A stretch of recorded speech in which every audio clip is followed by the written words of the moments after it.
Honorable Senators, I take this opportunity to welcome you to the process.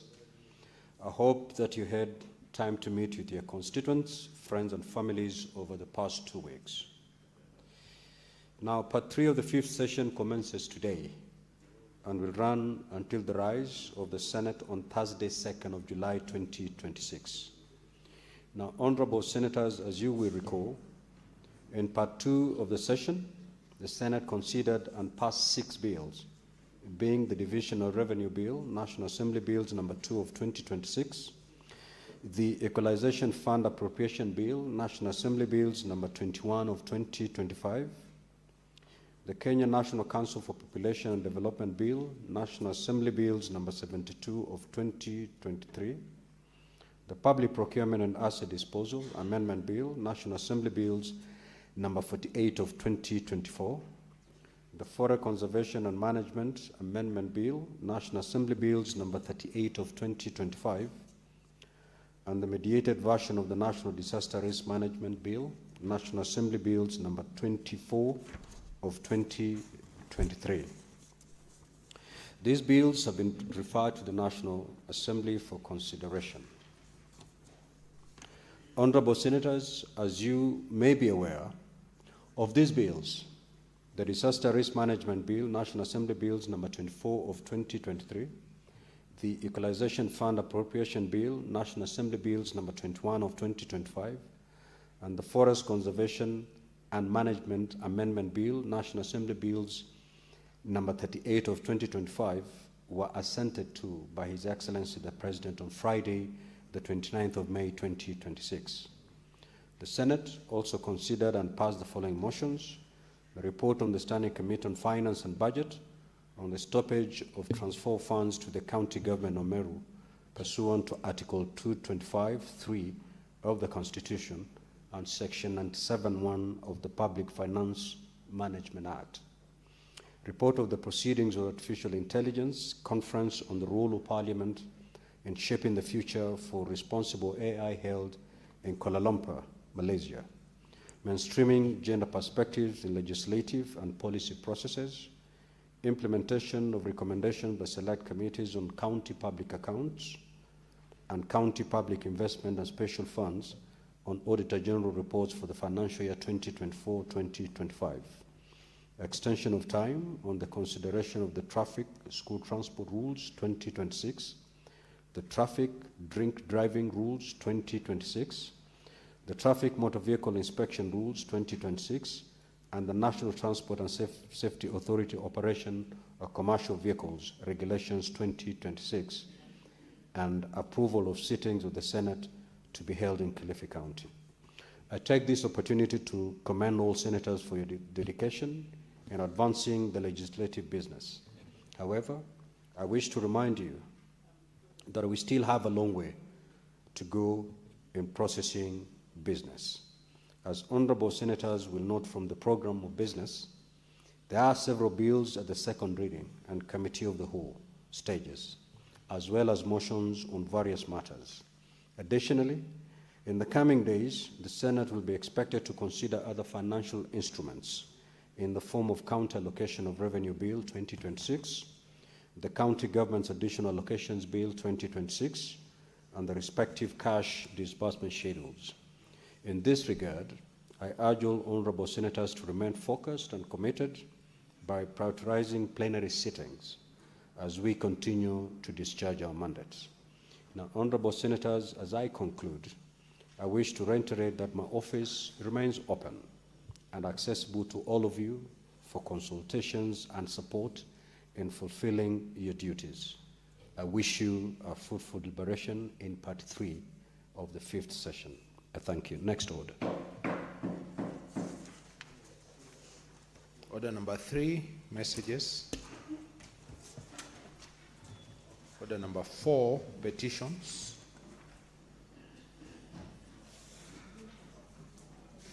Order number 5, papers. The Senate Majority Leader.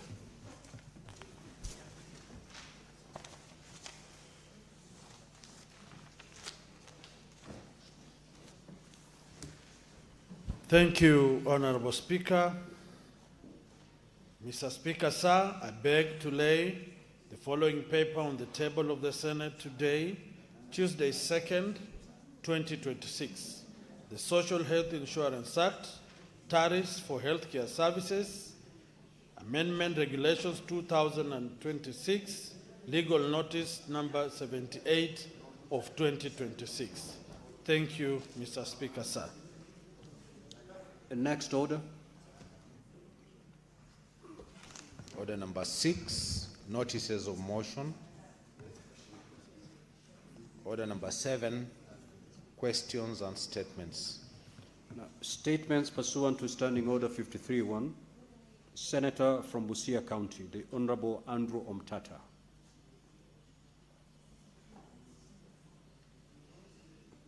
That statement is dropped. Senator for Nandi County, the Honorable Samson Chiraike. Thank you, Mr. Speaker, sir, and good to see you back. Mr. Speaker, I request for statement on the compensation of former employees in the county government of Nandi whose appointment were unprocedurally revoked in the year 2024. Mr. Speaker, sir, I rise pursuant to Standing Order 53-1 to seek a statement from the Standing Committee on Labor and Social Welfare on a matter of county-wide concern regarding the compensation of former employees of the county government of Nandi whose appointments were unprocedurally revoked in the year of our Lord in 2024. Mr. Speaker, sir, in 2024, the county government of Nandi unilaterally revoked the appointment of more than 1,800 employees following a human resource audit by the Public Service Commission, which revealed that they may have been irregularities in their recruitment. Notably, the reported irregularities were administrative in nature and were not attributed to the affected employees, but they nevertheless suffered the consequences. Some of the affected individuals sought redress in the courts and were awarded compensation after the court determined that the county government of Nandi had violated their constitutional right to fair administrative action. Others have since been reinstated or re-employed by the county government of Nandi. However, many others are yet to receive any compensation from the injustice they suffered from the county government of Nandi. Mr. Speaker, in the statement, the committee should address the following: whether the county government of Nandi has provided any form of compensation to the former employees whose appointments were revoked in 2024, but who never sought redress in the courts following the determination by the Employment and Labor Relations Court at Eldoret in petition E0112 and E0116 of 2024 in brackets consolidated that the revocation was unprocedurally and violated the constitutional right of labor rights of the concerned employees to their fair administrative action. Number 2, Mr. Speaker, sir, the number of the former employees who have been reinstated or re-employed by the county government of Nandi to date, including whether there is a structured engagement between the county government of Nandi and the affected individuals to ensure they are adequately appraised of employment opportunities within County Public Service Board and accorded priority in recruitment exercise. Number 3, Mr. Speaker, the measures instituted by the county government of Nandi to ensure that future human resource audit and verification exercises are undertaken in a manner that safeguards procedural fairness and ensures employees do not suffer consequences of administrative errors that are not directly attributed to them. Number 4, Mr. Speaker, whether the Public Service Commission could issue general guidance to regulate the manner in which the county governments address the reported human resource irregularities in order to ensure compliance with the Constitution. And finally, Mr. Speaker, whether the county government of Nandi could consider instituting policies to provide for psychosocial support to employees affected by such process in view of mental and emotional toll occasioned by the loss of livelihood. Mr. Speaker, with your indulgence, let me proceed to my second statement as approved by you. Request for statement on non-recovery of erroneously sent funds through mobile transfer platforms and the need for consumer protection. Mr. Speaker, sir, I rise pursuant to Standing Order 53-1 to seek a statement from the Standing Committee on Information, Communication and Technology on a matter of national concern regarding the protection of consumers who lost their funds through erroneous mobile transfer, particularly on M-Pesa and other money platforms, mobile money transfer. Mr. Speaker, sir, many Kenyans continue to lose money after erroneously sending funds to unintended recipients through mobile money platforms. In many instances, affected consumers are left to pursue the recipients directly with limited support from service providers, notwithstanding that... Order, honorable senators, we may consult, yes, but keep it on the down low. Proceed, honorable senator. Thank you, Mr. Speaker. Let me take that one. In many instances, affected consumers are left to pursue the recipients directly with limited support from service providers, notwithstanding that the fact that the transactions occur on platforms owned, operated, and controlled by those service providers who also earn revenue from the transactions. Mr. Speaker, sir, Kenyan courts have addressed related questions on mistaken payments, recovery of funds, and duty of care owed by financial and mobile service providers. For example, in the Kingdom Bank Limited versus Alice Wanja of 2024, the court held that money paid by mistake is recoverable and that the receiving institutions are expected to act expeditiously with disputed funds. Further, in Safaricom PLC versus Kafwa, 2023, this must be Abukusu, the court affirmed that the Safaricom owes its customers a duty of care in relation to service provided in its platform. It is therefore necessary to review existing regulatory framework, including the roles of Central Bank of Kenya, the Communication Authorities of Kenya, and Competition Authority of Kenya, in ensuring that mobile money platform provide remedies to affected consumers. In the statement, the committee should address the following: the number of complaints received by Central Bank of Kenya, the Communication Authority of Kenya, and the Competition Authority of Kenya relating to erroneous mobile transfers, including the total value of funds reported lost, recovered, or unrecovered from 2020 to date.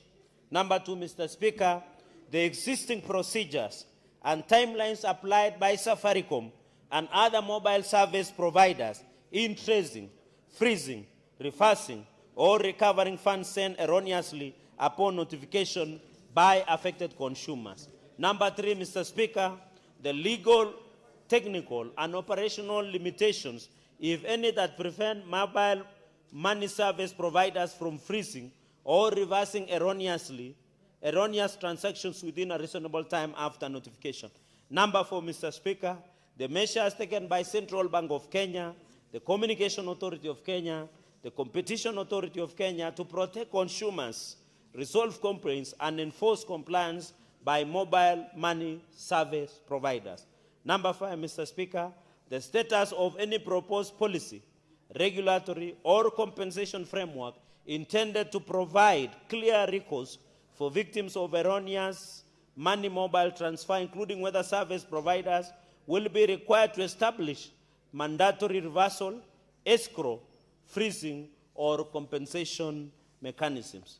Mr. Speaker, the last one, the steps here undertaken by the Central Bank of Kenya, Competition Authority of Kenya, and Communications Authority of Kenya, CAK, to ensure transparency and accountability by mobile money service providers through public discourse of complaints, reversals, unrecovered funds, enforcement actions, sanctions, and consumer redress mechanisms.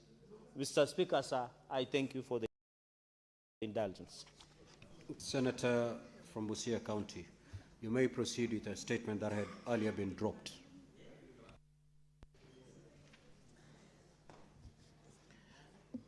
Thank you, Mr. Speaker, sir, for your indulgence. I request for a statement on the irregular development of affordable housing projects on public and community land. Mr. Speaker, sir, I rise pursuant to Standing Order 53 Clause 1 to seek a statement from the Standing Committee on land, environment, and natural resources on a matter of national concern regarding the irregular development of affordable housing projects on public and community land. Mr. Speaker, sir, grave concerns have arisen from the Auditor General's report on the affordable housing program, which reveals that numerous projects have been undertaken without lawful allocation, proper documentation, or adherence to established legal procedures. These actions contravene constitutional provisions, particularly Articles 10, 40, 60, 62, and 63 on national values, property rights, and land management. They further breach the Land Act, Land Registration Act, Community Land Act, Public Finance Management Act, and the Physical and Land Use Planning Act, pointing to systemic lapses within implementation agencies, including the State Department of Housing and Urban Development and the National Land Commission, NRC. In the statement, the committee should address the following. 1. A comprehensive register of all affordable housing projects flagged by the Auditor General as lacking proper land ownership documentation with details on allocation and implementation status. 2. The legal status of land on which these projects sit, confirming whether due process was followed in allocation, reservation, or conservation. 3. Compliance with the constitutional requirements for public participation and consent, particularly in relation to community land under the Community Land Act. 4. The steps taken to regularize land ownership, including issuance of valid titles or leasehold interests to secure beneficiaries' rights. 5. Actions taken against culpable officers or entities and detailed preventive measures to ensure strict compliance with land laws, planning standards, and public finance management in the current and future projects. 6. Whether investigations have been initiated by relevant oversight and enforcement agencies, including the Ethics and Anti-Corruption Commission, and provide their current status. Signed, Andrew Mtato Koiti, MP, Senator from Busia. Thank you, Mr. Speaker, sir. Senator Mundegi.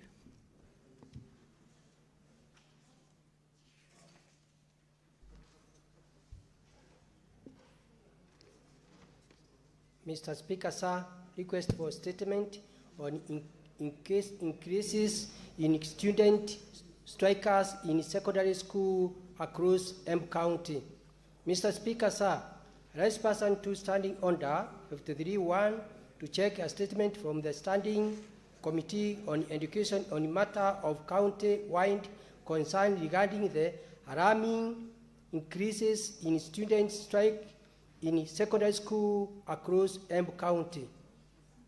Mr. Speaker, sir, a stable and uninterrupted learning environment is essential for the effective implementation of the school curriculum, particularly during the second term when candidates and other learners are preparing for their final examinations. The recent change in unrest and strikes in several schools has disrupted learning, caused destructions of property, and raised grave concern among parents, teachers, and the wider public.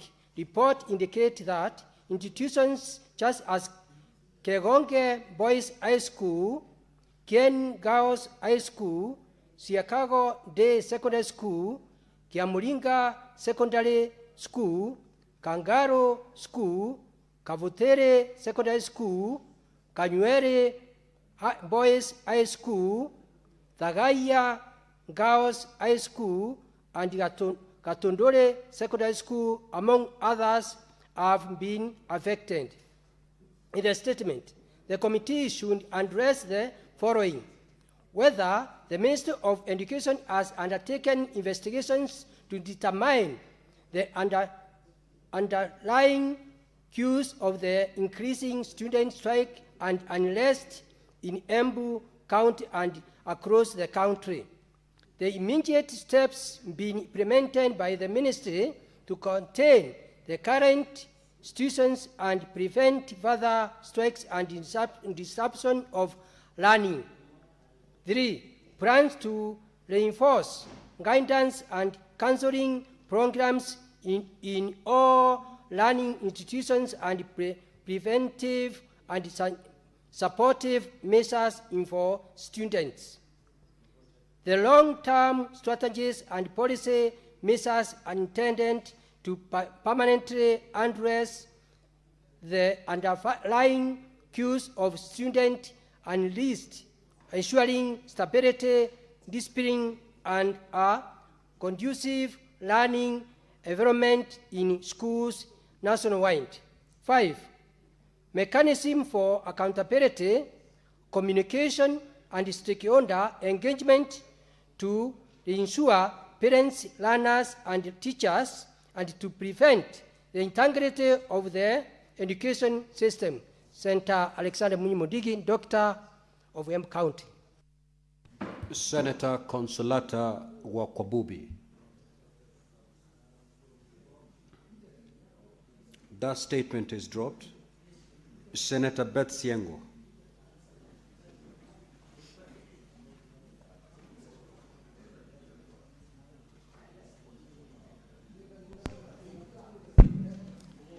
Thank you, Mr. Speaker. Request for a statement on the payment of 42 million for CHAN 2024 insurance cover.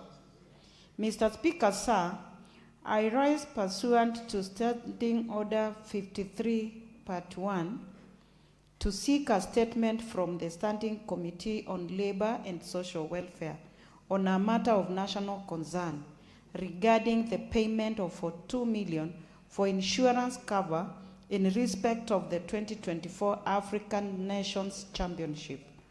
Mr. Speaker, sir, a payment of approximately 42 million was meant for insurance brokerage services relating to CHAN 2024 to Riskwell Insurance Brokers Limited. The firm was registered shortly before the tournament, and records from the Insurance Regulatory Authority show that it was not licensed as an insurance broker for the relevant period. Additionally, members of the 2024 CHAN Local Organizing Committee were not fully involved in it or briefed on it, the procurement and payment process relating to the insurance cover. In the statement, the committee should address the following. 1. The circumstances under which the payment of 42 million was meant for CHAN 2024 insurance cover, including the source of the funds, the approving authority, the date of payment, the beneficiary account, and the entity responsible for initiating the payment. 2. The reasons the insurance brokerage services were awarded to Riskwell Insurance Brokers Limited, including whether the firm was duly licensed by the Insurance Regulatory Authority at the time of engagement and payment. 3. The procurement process followed in engaging the insurance broker, including the number of bids or quotations received, the evaluation criteria applied, the bid amount submitted, and the basis upon which the successful firm was selected. 4. The circumstances under which the 2024 CHAN Local Organizing Committee was kept out of insurance procurement and payment process, despite its role in tournament planning, risk management, and coordination. 5, and the last, the measures being taken to establish accountability and safeguard public funds, including action by the Ministry of Youth Affairs, Creative Economy and Sports, Football Kenya Federation, the Insurance Regulatory Authority, and Public Procurement Regulatory Authority and investigative agencies to recover any irregular payments and prevent reoccurrence in future international sporting events. Senator Beth Siengo, MP, nominated by ODM. Thank you. Senator for Taita Taveta County, the Honorable Maruma. Thank you, Mr. Speaker, for this opportunity to request for a statement on admissions into teacher training colleges. Mr. Speaker, sir, I rise pursuant to Standing Order 53-1 to seek a statement from the Standing Committee on Education on a matter of national concern regarding admissions into teacher training colleges.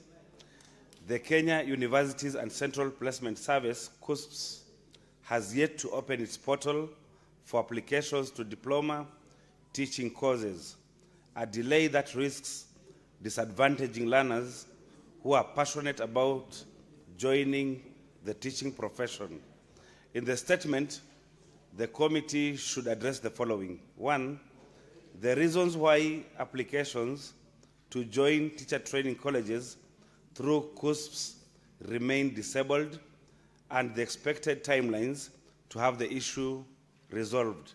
2, the approved teacher training colleges, private and public, in the country, including their capacity in terms of learners, teaching and non-teaching staff. 3, the fees charged by these colleges per learner, together with the government's capitation support, indicating whether the capitation is disbursed at once or in tranches, and if in tranches, specifying the number and amount per tranche for the year. 4, and last, whether the government has plans to ensure that the learners in these colleges are eligible for support from the Higher Education Loans Board, HELB. I thank you, Mr. Speaker.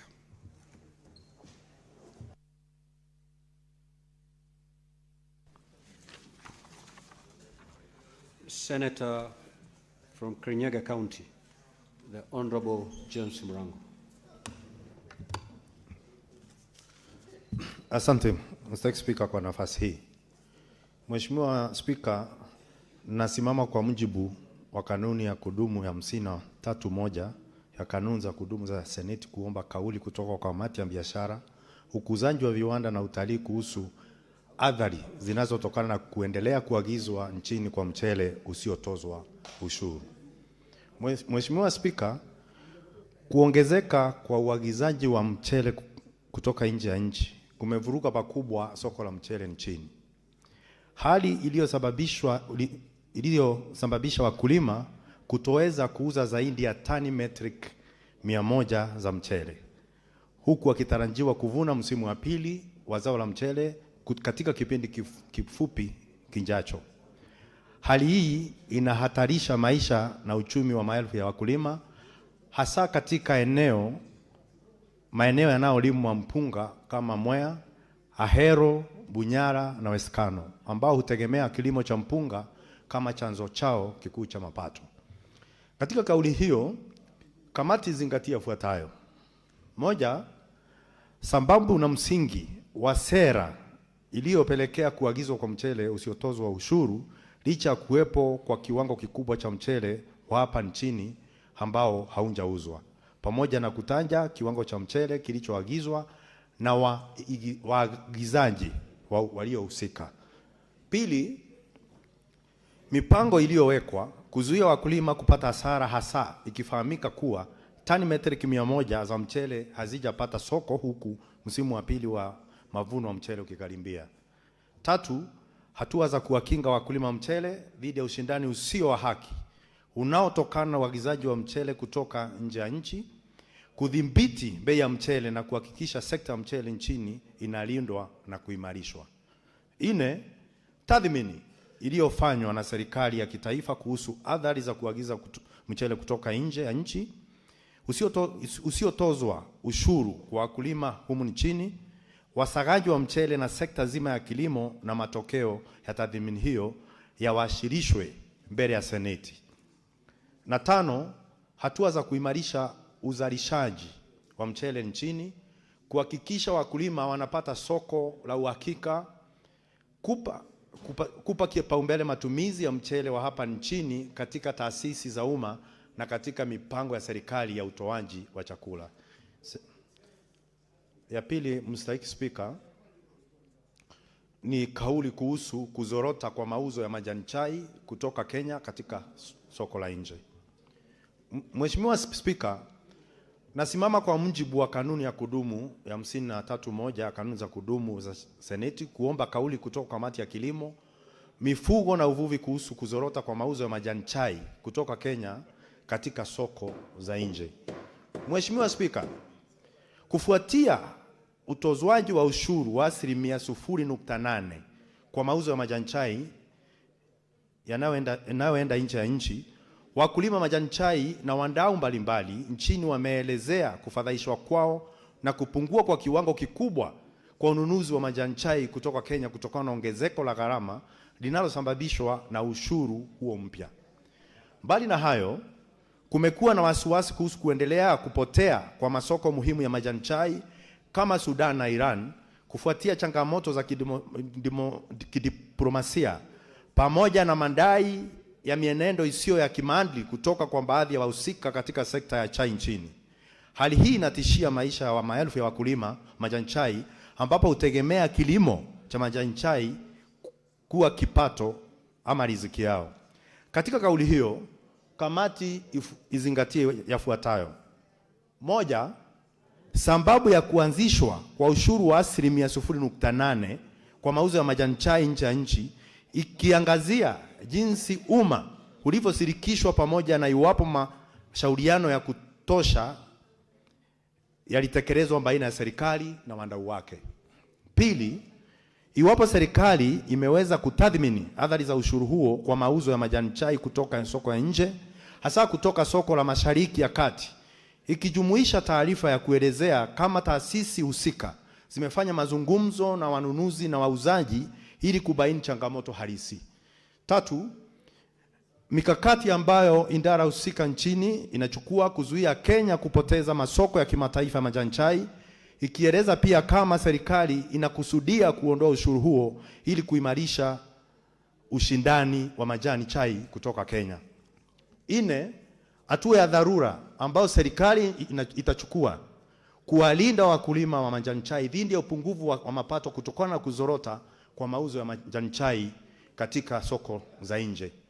Tano, hatua za kidiplomasia ambazo serikali inachukua kuzuruisha utata uliopo kati ya Kenya na Sudan ili kurejesha uuzaji wa majani chai kutoka Kenya nchini Sudan. Na mwisho, mikakati ambayo serikali inachukua kuangazia madai ya mienendo isiyo ya maadili kutoka kwa baadhi ya wahusika katika sekta ya majani chai nchini wanaodaiwa kujihusisha na udanganyifu pamoja na biashara isiyo ya kimaadili dhidi ya wanunuzi kutoka Iran, hali iliyoharibu sifa na hadhi ya majani chai ya Kenya katika soko huko Iran. Senator Kamau Murango, Senator Kaunti ya Kirinyaga. Asante Mr. Speaker. Senator John Yutu.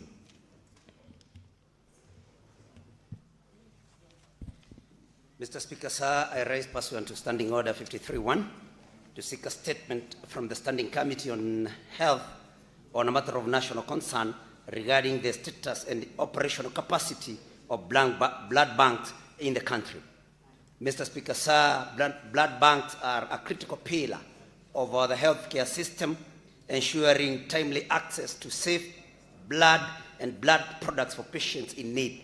However, Mr. Speaker, persistent challenges including inadequate stocks, shortages of screening reagents and even distribution to county referral hospitals have raised serious concerns about the ability of the Kenyan National Blood Transfusion Service to meet national demand. Addressing these gaps is essential to safeguarding lives, strengthening emergency responses, and upholding the integrity of our health system. In the statement, the committee should address the following. 1, the current status and distribution of blood banks and satellite transfusion services nationwide. including their operational capacity and adequacy in servicing the population. 2, details of current blood bank stock levels by blood group and region, and assess whether existing supplies are sufficient to meet national demand. 3, the availability and adequacy of blood screening reagents and laboratory supplies for infectious diseases testing, including HIV, hepatitis B, hepatitis C, and syphilis, and outline measures to address any shortages. 4, whether all county referral hospitals and blood transfusion centers are adequately equipped with functional screening equipment, storage facilities, and qualified personnel to ensure safe blood services. And 5, Mr. Speaker, measures by the Ministry of Health to guarantee timely and equitable distribution of blood and blood products to county referral hospitals and other health facilities, particularly during emergencies and periods of acute shortage. I thank you, Mr. Speaker. Senator Hamida Kibwana.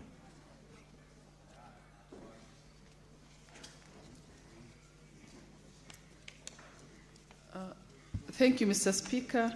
My statement is on the attack and death of Ms. Rachel Wandeto and the emerging pattern of targeted violence in public life. Mr. Speaker, sir, I rise pursuant to Standing Order 53.1 to seek a statement from the Standing Committee on National Security, Defense and Foreign Relations on a matter of national concern regarding the tragic attack and subsequent death of Ms. Rachel Wandeto, who succumbed to severe burn injuries on 18th May 2026 at Kenyatta National Hospital after being assaulted by masked assailants in Mwiki, Nairobi.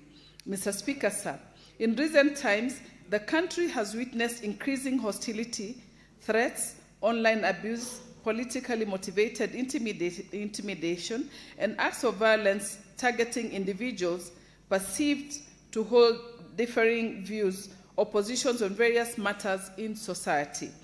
This growing culture of intolerance threatens the democratic values upon which our nation is founded and risks entrenching violence as a response to disagreement. In the statement, the committee should address the following. 1, the status of investigations into the attack and death of Ms. Rachel Wandeto, including steps taken to ensure accountability to all perpetrators. 2, the prevalence and patterns of targeted violence in form of particular or socially motivated attacks, threats, and harassments, and the measures taken by security agencies to protect targeted citizens and victims of such violence. 3, the effectiveness of existing laws and enforcement mechanism in addressing hate speech, incitement, cyber harassment, and gender-based intimidation. Finally, interventions promoting tolerance, peaceful engagement, and protection of constitutional freedoms, including adequacy of psychosocial and legal support for affected families and victims of targeted violence. Mr. Speaker, if you allow me to read the second one that you have approved. On the recurrent fire incidents in institutions of learning, including Utumishi Girls Academy and Hillside and Arasha Academy. Mr. Speaker, sir, I rise pursuant to the Standing Order 53.1 to seek a statement from the Standing Committee on National Security, Defense and Foreign Relations on a matter of national concern regarding the alarming increase in fire incidents in learning institutions across the country, including the fire outbreak of the Utumishi Girls Academy in Gilgil, Nakuru County that occurred on 28th May 2026, and previous tragic incidences such as the devastating incident at Hillside and Arasha Academy that occurred in September 2024, among many others, whose causes and accountability remains unresolved. Mr. Speaker, sir, the continued occurrence of fires in our schools has become a national concern that threatens the safety, well-being, and lives of learners across Kenya. These incidents have left behind destruction of property, destruction of learning, trauma among students and parents, in some cases, and tragic loss of lives. In the statement, the committee should address the following: the circumstances surrounding the fire incident at Utumishi Girls Academy, including the cause of the fire, the number of learners affected, and the status of investigations. Number 2, the status and findings of investigations into school fire incidents from 2022 to date, including the 2024 Hillside and Arasha Academy tragedy, and criminal action taken against those found culpable. Number 3, the existing safety and emergency response protocols applicable to learning institutions, particularly boarding schools, including when the protocols were last reviewed or revised and whether they are adequate.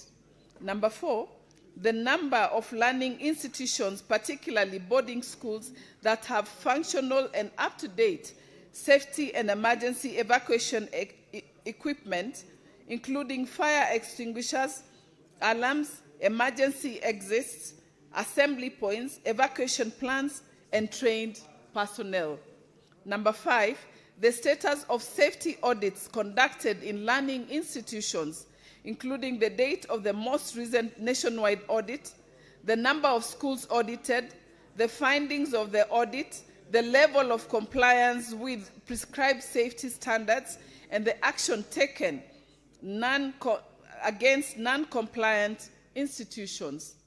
Number 6, the measures being taken by the relevant government ministries and agencies in collaboration with county governments to ensure regular safety inspections, enforcement of compliance in all institutions of learning. Finally, the interventions being undertaken to support affected learners, staff, and families, including measures to ensure the safe resumption of learning in affected institutions. I thank you, Mr. Speaker. Honorable Senators, allow me to make this communication. Senator Kibwana, I'd like to acknowledge the presence in the public gallery this afternoon of a visiting delegation of 5 teachers and 91 learners from Dururumo Girls High School in Laikipia County. The delegation is visiting the Senate for an academic exposition. On behalf of the Senate, on my own behalf, I extend a warm welcome to the delegation and wish them a fruitful visit. I will allow the Senator for Laikipia under 1 minute to extend a word of welcome.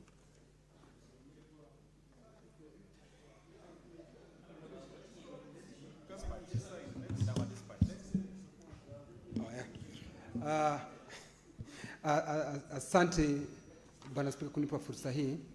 Nataka kukaribisha wanafunzi na walimu wa shule ya Ndurumo ambayo iko Laikipia, na hii shule inajulikana sana kwa sababu kwa masomo wao huwa wamebombea sana.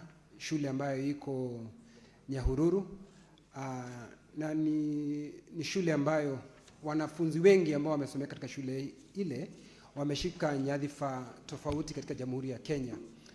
Kwa hivyo vile ambavyo ningependa kuambia wanafunzi ni ya kwamba mtie bidii katika masomo yenu na mlenge juu, kwa sababu mkilenga juu, sina shaka pangu rohoni, nyinyi ndio mtakuwa viongozi wa kesho. Na mnaweza fika mahali popote ambako mtakapotaka. Mnaweza kuwa marais, manaibu wa marais, magavana, ana chochote kile ambacho unakitaka. Uwe daktari, uwe rubani, na chochote kile kingine ambacho unachokitaka. Lakini utie bidii. Jambo lile lingine ambalo ningependa kuomba wanafunzi na hasa wa Jamhuri ya Senator for Laikipia, 1 minute is 60 seconds. Ni watie, conclude, please. Wawe na nidhamu katika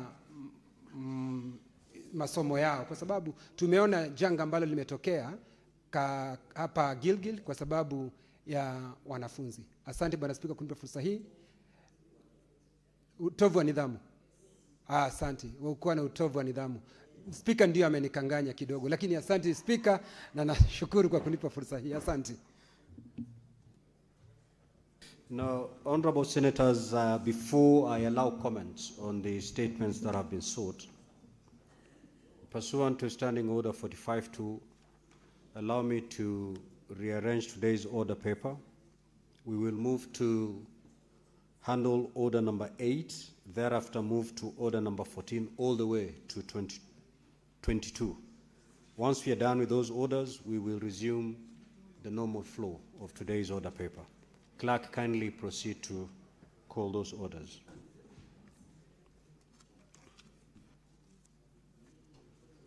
Order number 8, motion, reports of the Senate Kenya delegation to the sittings of the Pan-African Parliament, PAP, committees and other Pan-African Parliament organs held at Gallagher Convention Center, Midrand, South Africa, on 13th September to 20th September 2024, and on 28th October to 17th November 2024.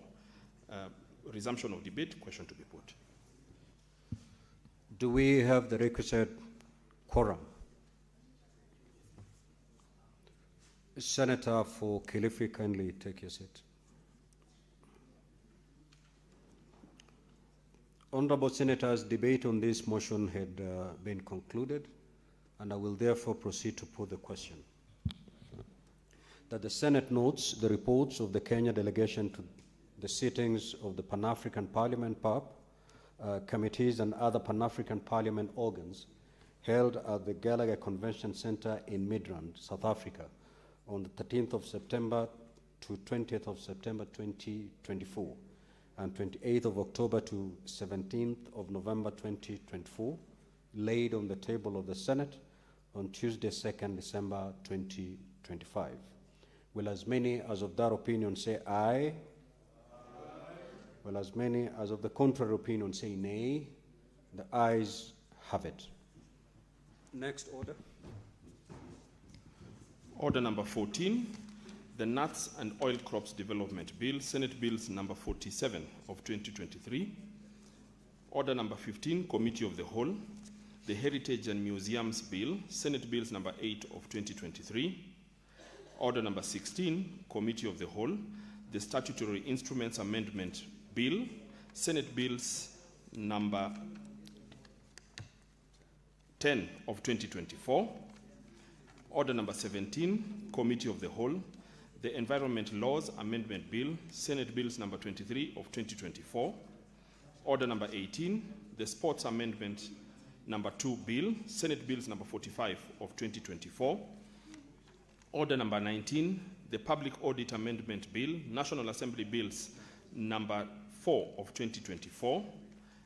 Order number 20, Committee of the Whole, the County Hall of Fame Bill, Senate Bills number 18 of 2023. Order number 21, Committee of the Whole, the Public Fundraising Appeals Bill, Senate Bills number 36 of 2024.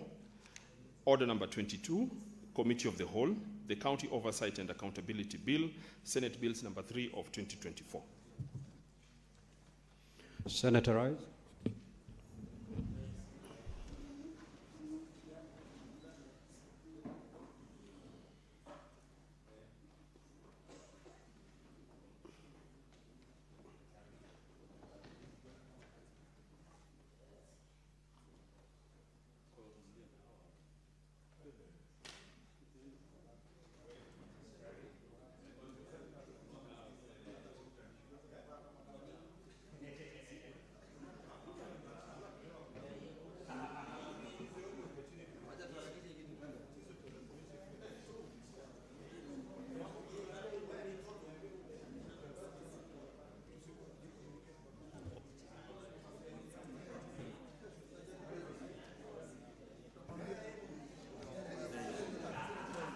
Honorable Senators, order please. Order, honorable members.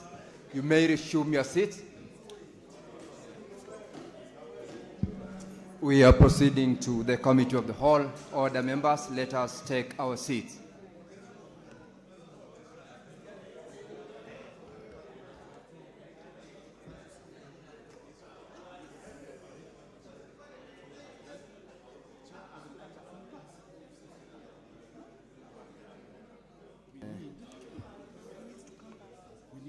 Senator Wakoli, the chairperson, Agriculture Committee, and the whip. We also need Senator Murgor, the chairperson, Labour.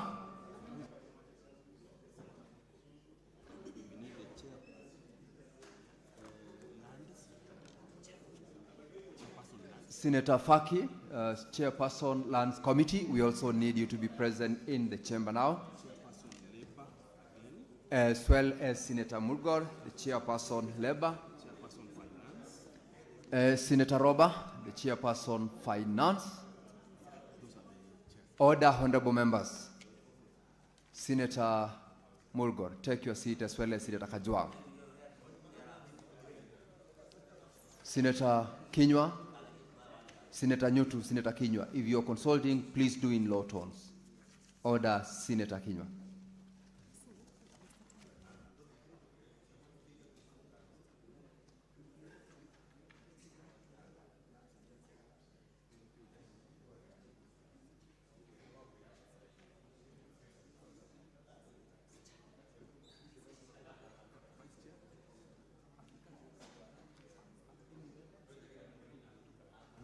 Honorable Senators, we are starting with we will proceed to deal with the Nuts and Oil Crops Development Bill, Senate Bills number 47 of 2023. Senator Wakoli,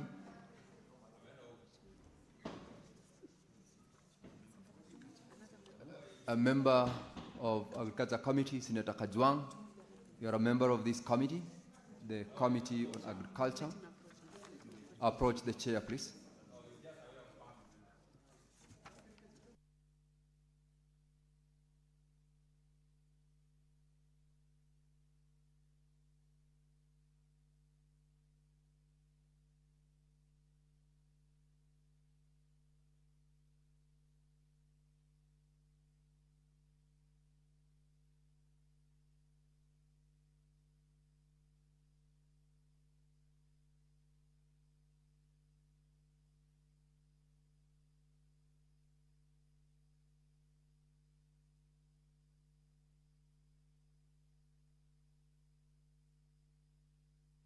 Honorable members, we will proceed. And as directed, we will start with the Nuts and Oil Crops Development Bill, Senate Bills number 47 of 2023.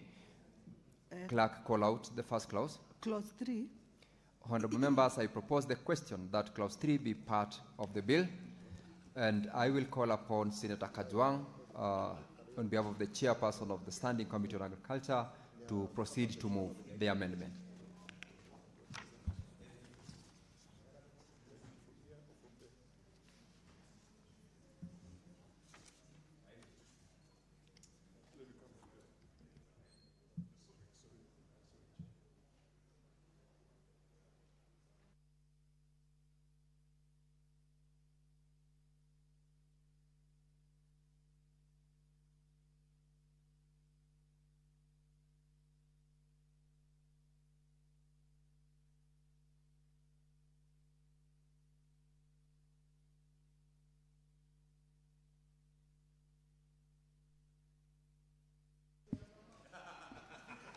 Order, Deputy Speaker.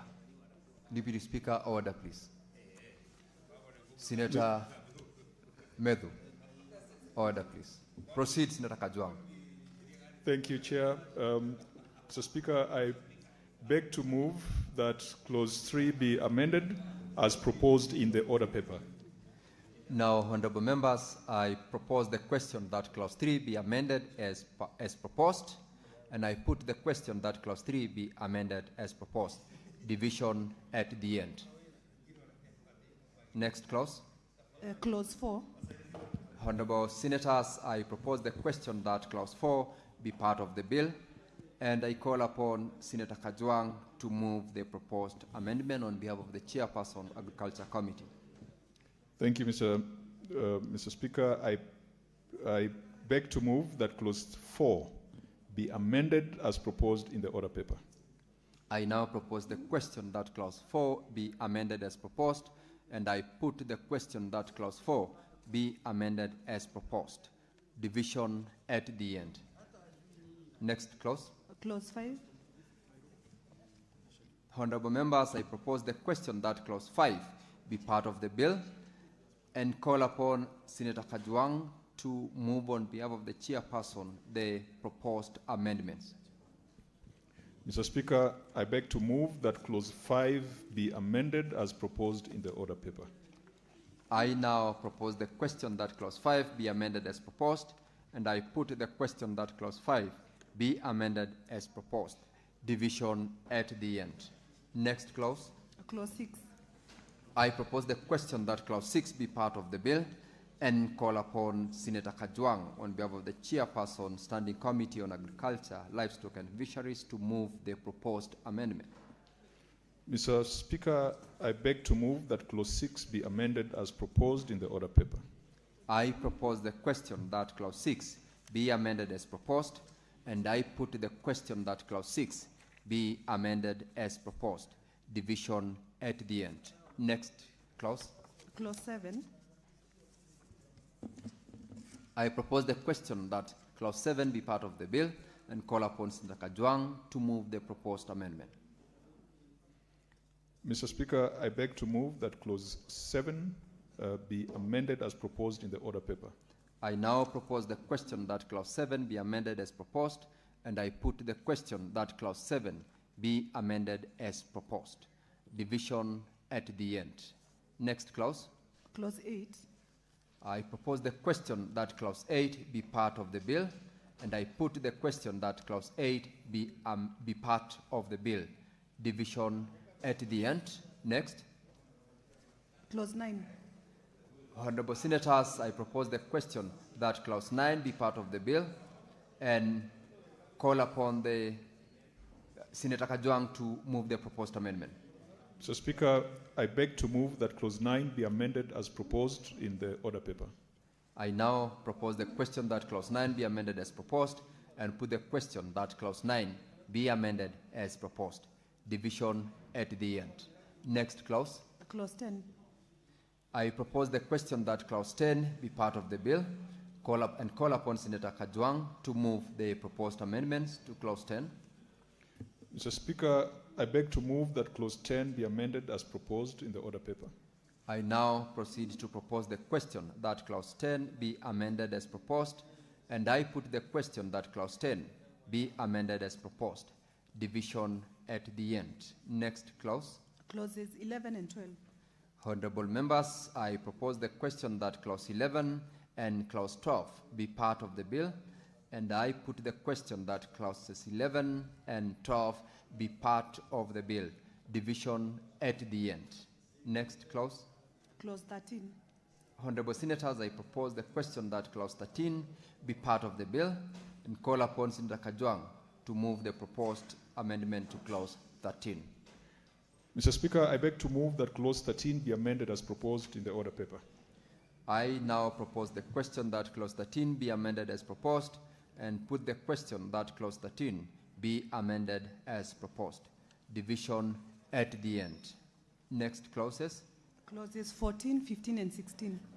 I propose the question that clauses 14, 15, and 16 be part of the bill, and I put the question that clauses 14, 15, and 16 be part of the bill. Division at the end. Clause 17. I propose the question that clause 17 be part of the bill and call upon Senator Kajwang to move the proposed amendment to clause 17. Mr. Speaker, I beg to move that clause 17 be amended as proposed. I now propose the question that clause 17 be amended as proposed, and I put the question that clause 17 be amended as proposed. Division at the end. Next clause. Clause 18. I propose the question that clause 18 be part of the bill, and I put the question that clause 18 be part of the bill. Division at the end. Next clause. Clause 19. Honorable Senators, I propose the question that clause 19 be part of the bill and call upon the Senator Kajwang to move the proposed amendments on behalf of the chairperson of the committee to the amendment to clause 19. Mr. Speaker, sir, I beg to move that clause 19 be amended.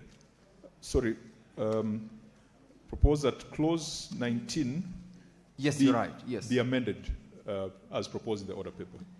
I now propose the question that clause 19 be deleted, and I put the question that clause 19 be deleted. Division at the end. The next clause. Clause 20. I propose the question that clause 20 be part of the bill, and I call upon Senator Kajwang to move the proposed amendment to clause 20. Mr. Speaker, I beg to move that clause 20 be amended as proposed. I now propose the question that clause 20 be amended as proposed, and I put the question that clause 20 be amended as proposed. Division at the end. Next clause.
So clause Next.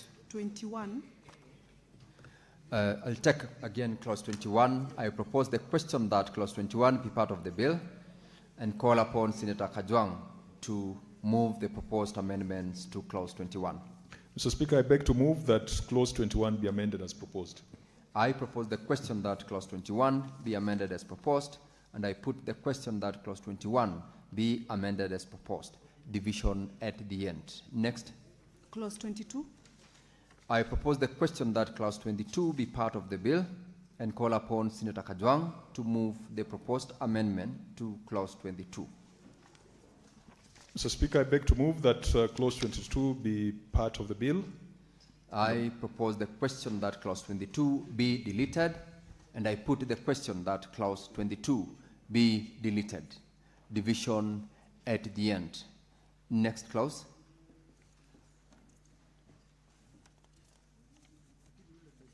Next call the next clause, 23. Clause 23. I propose the question that clause 23 be part of the bill, and call upon Senator Kajwang to move the proposed amendment to clause 23. Mr. Speaker, I beg to move that clause 23 be amended as proposed. I propose the question that clause 23 be deleted, and I put the question that clause 23 be deleted. Division at the end. Next. Clause 24. I propose the question that clause 24 be part of the bill, and I put the question that clause 24 be part of the bill. Division at the end. Next clause. Clause 25. Honorable members, I propose the question that clause 25 be part of the bill, and call upon Senator Kajwang to move the proposed amendment on behalf of the Chairperson Standing Committee on Agriculture, Livestock and Fisheries. Mr. Speaker, I beg to move that clause 26 be amended as proposed. I propose the should be clause 25. Take it up again, Senator Kajwang. Clause 25. My apologies, Honorable Speaker. I beg to move that clause 25 be amended as proposed. I now propose the question that clause 25 be amended as proposed, and I put the question that clause 25 be amended as proposed. Division at the end. Next clause. Clause 26. I propose the question that clause 26 be part of the bill, and call upon Senator Kajwang to move the proposed amendment on behalf of the Chairperson on Agriculture, Standing Committee on Agriculture, Livestock and Fisheries. Mr. Speaker, I beg to move that clause 26 be amended as proposed. I propose the question that clause 26 be amended as proposed. I put the question that clause 26 be amended as proposed. Division at the end. Next clause. Clause 27. Honorable members, I propose the question that clause 27 be part of the bill, and call upon Senator Kajwang once again to move the proposed amendment. Mr. Speaker, I beg to move that clause 27 be amended as proposed. I now propose the question that clause 27 be amended as proposed, and I put the question that clause 27 be amended as proposed. Division at the end. Next clause. Clause 28. Honorable Senators, I propose the question that clause 28 be part of the bill and call upon Senator Kajwang to move the proposed amendments on behalf of the Chairperson Standing Committee on Agriculture, Livestock and Fisheries. Mr. Speaker, I beg to move that clause 28 be amended as proposed. I now propose the question that clause 28 be amended as proposed, and I put the question that clause 28 be amended as proposed. Division at the end. Next clause. Clause 29. I propose the question that clause 29 be part of the bill, and I call upon Senator Kajwang to move the proposed amendment on behalf of the Chairperson Standing Committee on Agriculture, Livestock and Fisheries. Senator Kajwang. Mr. Speaker, I beg to move that clause 29 be amended as proposed. I propose the question that clause 29 be amended as proposed, and I put the question that clause 29 be amended as proposed. Division at the end. Next clause. Clause 30, 31, 32, 33, and 34 be part. 33 and 34. I propose the question that clauses 30, 31, 32, 33, and 34 be part of the bill, and I put the question that clauses 30, 31, 32, 33, and 34 be part of the bill. Division at the end. Next clauses. Clause 35. I propose the question that clause 35 be part of the bill and call upon Senator Kajwang to move the proposed amendment on behalf of the Chairperson. Mr. Speaker, I beg to move that clause 35 be amended as proposed. I now propose the question that clause 35 be amended as proposed, and I put the question that clause 35 be amended as proposed. Division at the end. Next. Clause 36. Honorable Senators, I propose the question that clause 36 be part of the bill, and I put the question that clause 36 be part of the bill. Division at the end. Next clause. Clause 37. I propose the question that clause 37 be part of the bill and call upon Senator Kajwang to move the proposed amendment to clause 37 on behalf of the Chairperson Standing Committee on Agriculture, Livestock and Fisheries.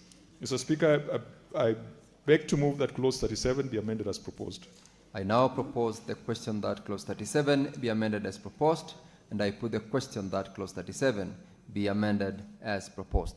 Division at the end. Next clause. Clause 38. I propose the question that clause 38 be part of the bill and call upon Senator Kajwang to move the proposed amendment. Mr. Speaker, I beg to move that clause 38 be amended as proposed. I now propose the question that clause 38 be amended as proposed, and I put the question that clause 38 be amended as proposed. Division at the end. Next set of clauses. Clauses 39, 40, 41, 42, and 43. Honorable Senators, I propose the question that clauses 39, 40, 41, 42, and 43 be part of the bill, and I put the question that clauses 39, 40, 41, 42, and 43 be part of the bill. Division at the end. Next clause. Clause 44. I propose the question that clause 44 be part of the bill and call upon Senator Kajwang to move the proposed amendment to clause 34. Mr. Speaker, clause 44. My apologies. I beg to move that clause 44 be amended as proposed. I now propose the question that clause 44 be amended as proposed, and I put the question that clause 44 be amended as proposed. Division at the end. Next. Clause 45. Honorable Senators, I propose the question that clause 45 be part of the bill, and I put the question that clause 45 be part of the bill. Division at the end. Next clause. New clause 35A. Honorable Senators, I propose the question that new clause 35A be part of the bill and call upon Senator Kajwang to move the proposed amendment to introduce new clause 35A.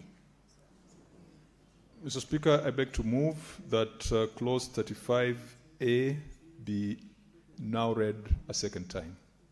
Now, Honorable Senators, I propose the question that Clause 35A be now read a second time, and I put the question that Clause 35A be now read a second time. Division at the end. Next. The schedule. I propose the question that the schedule be part of the bill and call upon Senator Kajwang to move the proposed amendment. Give him the mic. Proceed, Senator Kajwang. Mr. Speaker, I beg to move that the schedule be amended as proposed. I now propose the question that the schedule be amended as proposed, and I put the question that the schedule be amended as proposed. Division at the end. Next. New schedule. I propose the question that the new schedule be part of the bill and call upon Senator Kajwang to move the proposed amendment. Mr. Speaker, I beg to move that new schedule be now read a second time. I propose the question that the new schedule be now read a second time, and I put the question that new schedule be now read a second time. Division at the end. Next. Clause 2. I propose the question that Clause 2 be part of the bill and ask Senator Kajwang to move the proposed amendment. Mr. Speaker, I beg to move that Clause 2 be amended as proposed. I now propose the question that Clause 2 be amended as proposed, and I put the question that Clause 2 be amended as proposed. Division at the end. Next. The title. I propose the question that the title be part of the bill and call upon Senator Kajwang to move the proposed amendment on behalf of the chairperson. Mr. Speaker, I beg to move that the title be amended as proposed. I now propose the question that the title be part of the bill. I now propose the question that the title be amended as proposed, and I put the question that the title be amended as proposed. Division at the end. Next. Clause 1. I propose the question that Clause 1 be part of the bill, and I put the question that Clause 1 be part of the bill. Division at the end.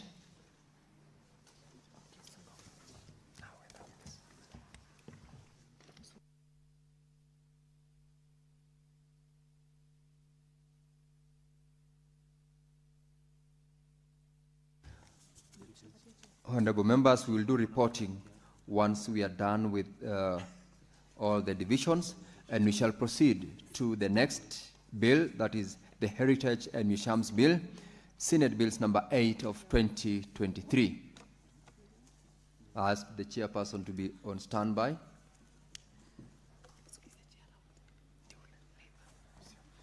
Senator Mulgore, you are the chairperson of the Standing Committee on Labor. Approach the chair, please.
So we are proceeding to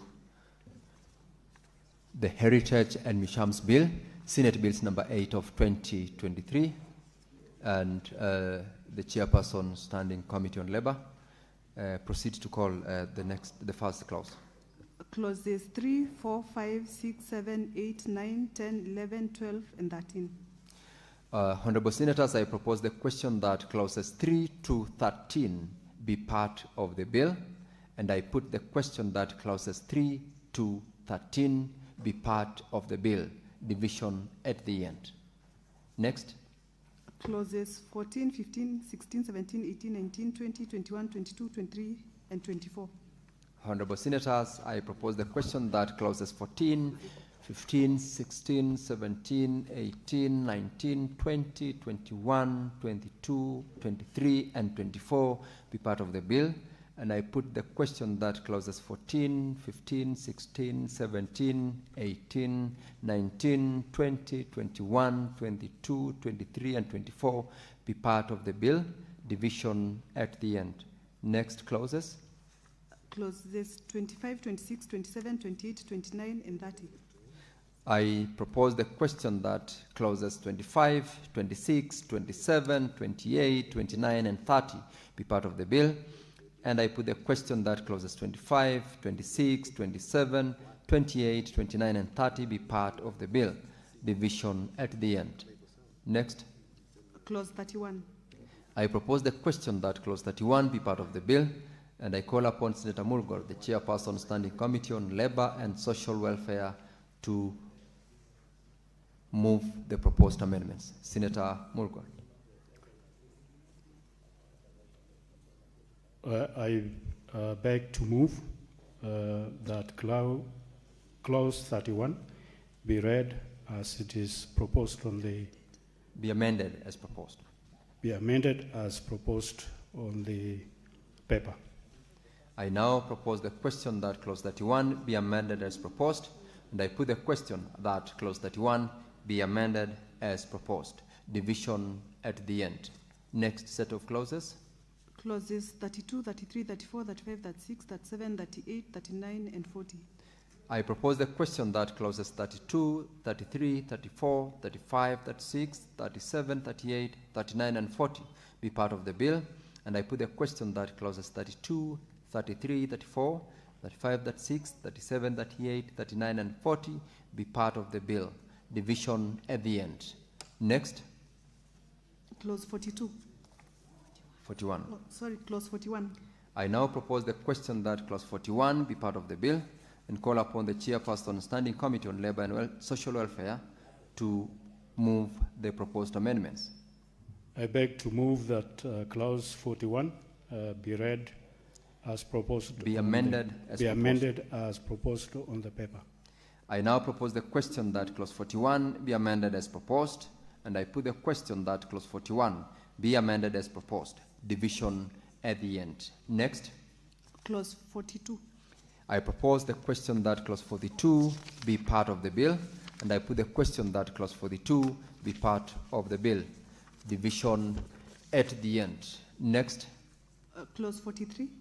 Honorable Senators, I propose the question that clause 43 be part of the bill and call upon the chairperson Standing Committee on Labor and Social Welfare to move the proposed amendments.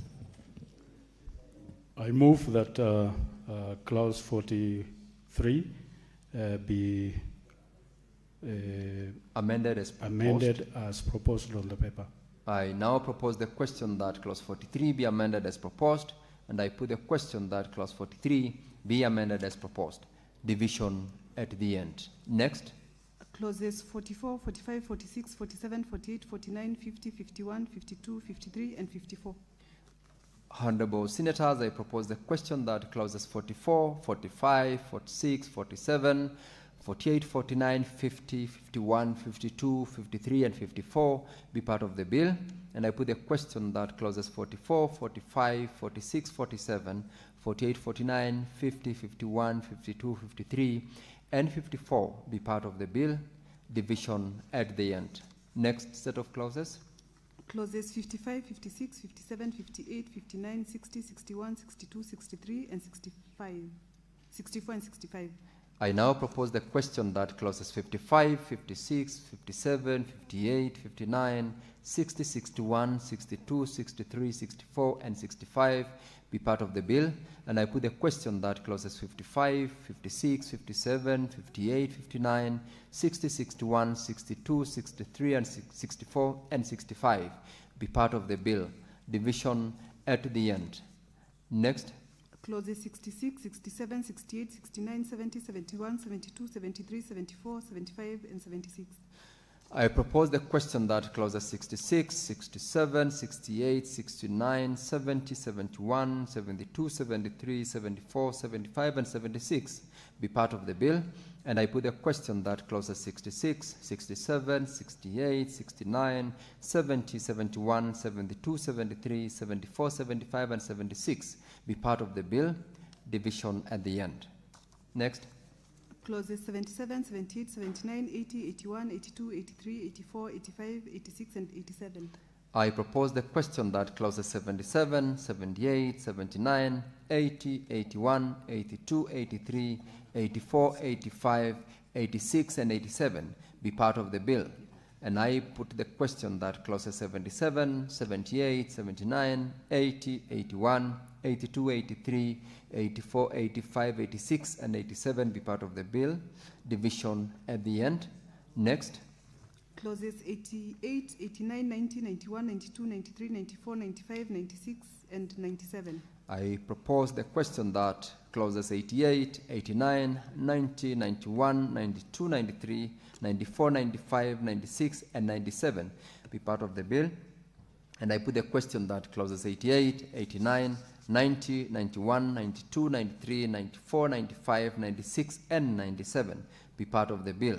Division at the end. Next. Clause 98. I propose the question that clause 98 be part of the bill, and I call upon Senator Murgor to move the proposed amendment to clause 98. I move that clause 98 be amended as proposed on the paper. I now propose the question that clause 98 be deleted, and I put the question that clause 98 be deleted. Division at the end. Next clause. Clause 99. Honorable Senators, I propose the question that clause 99 be part of the bill, and I put the question that clause 99 be part of the bill. Division at the end. Next clause. Clause 100. I propose the question that clause 100 be part of the bill and call upon the chairperson, Standing Committee on Labor and Social Welfare, Senator Murgor, to move the proposed amendment. I move that clause 100 be amended as it is proposed on the paper. I now propose the question that clause 100 be amended as proposed, and I put the question that clause 100 be amended as proposed. Division at the end. Next. Clauses 101, 102, and 103.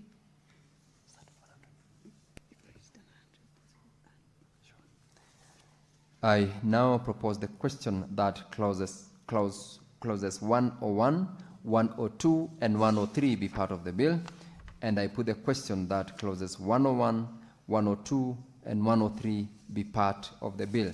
Division at the end.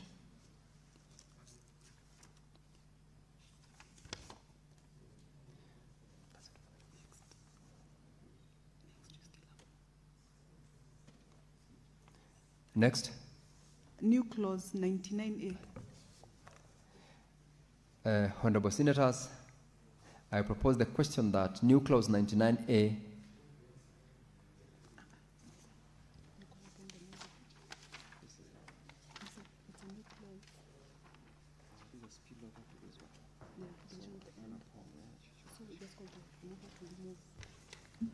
I now call upon Senator Murgor to propose the amendment, to move the proposal to amend the new clause 99A.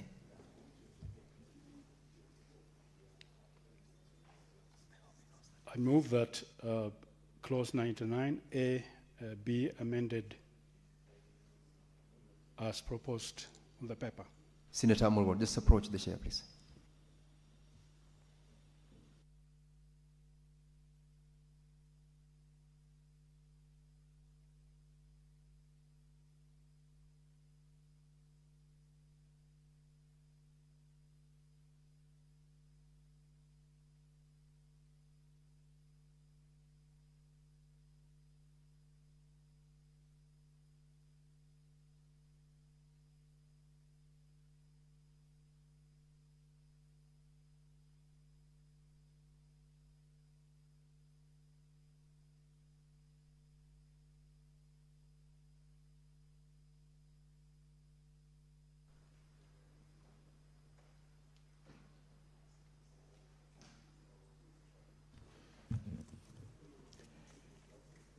I beg to move that the new clause 99A be now read a second time. I now propose the question that new clause 99A be now read a second time. And I put the question that new clause 99A be now read a second time. Division at the end. Next.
Let's call the next clause. The first, second, and third schedules.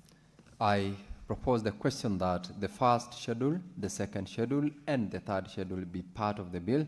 And I put the question that the first schedule, the second schedule, and the third schedule be part of the bill.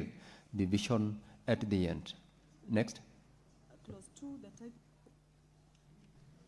2, the title, and clause 1. Honorable Senators, I propose a question that clause 2, the title, and clause 1 be part of the bill. And I put the question that clause 2, the title, and clause 1 be part of the bill. Division at the end. So we are done with the Heritage and Museums Bill, Senate Bills number 8 of 2023. We shall do reporting once the last one is done. We now proceed to the Statutory Instruments Amendment Bill, Senate Bills number 10 of 2024. This is Senate Majority Leader.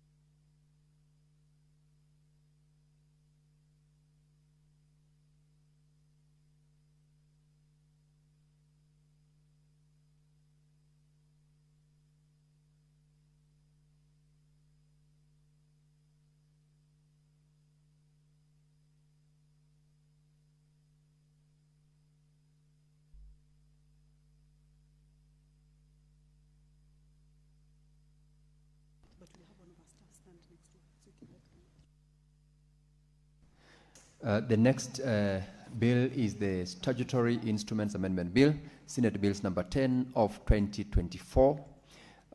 The proposed amendments that we will deal with are on Justice, Legal Affairs and Human Rights Committee. Senator Crystal Asige, you are a member of this committee. Just brief you so that you move the proposed amendments on behalf of the chairperson of the committee. Someone is crossing over to your desk now.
Just alert the chair once Senator Crystal Asige is ready.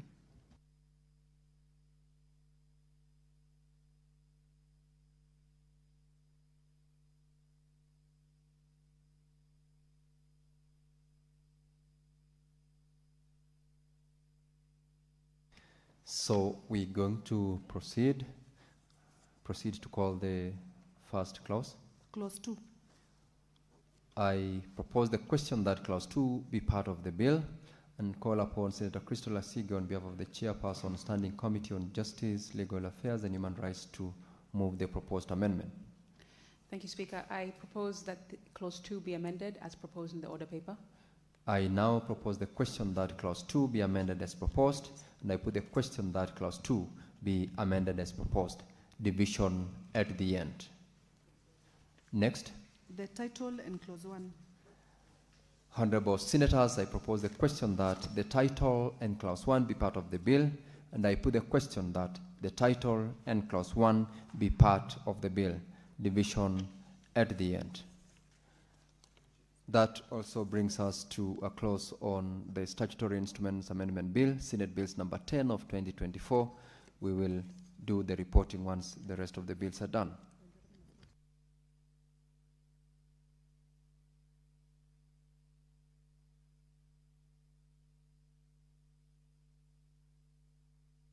The next bill, Honorable Senators, that we're going to deal with is the Sports Amendment number 2, Bill, Senate Bills number 45 of 2024.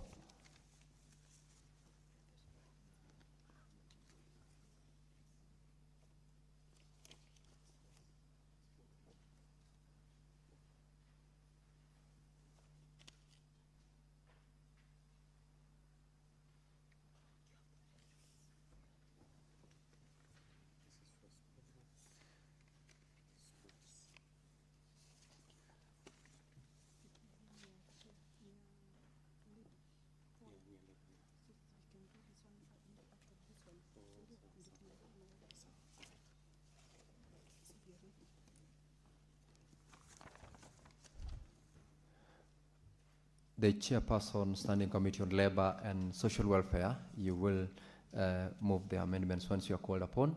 Now we'll proceed to the Sports Amendment number 2, Bill 2024, Senate Bills number 45 of 2024. Call the first clauses. Clauses 3 and 4. Honorable Senators, I propose the question that clause 3 and 4 be part of the bill, and I put the question that clause 3 and 4 be part of the bill.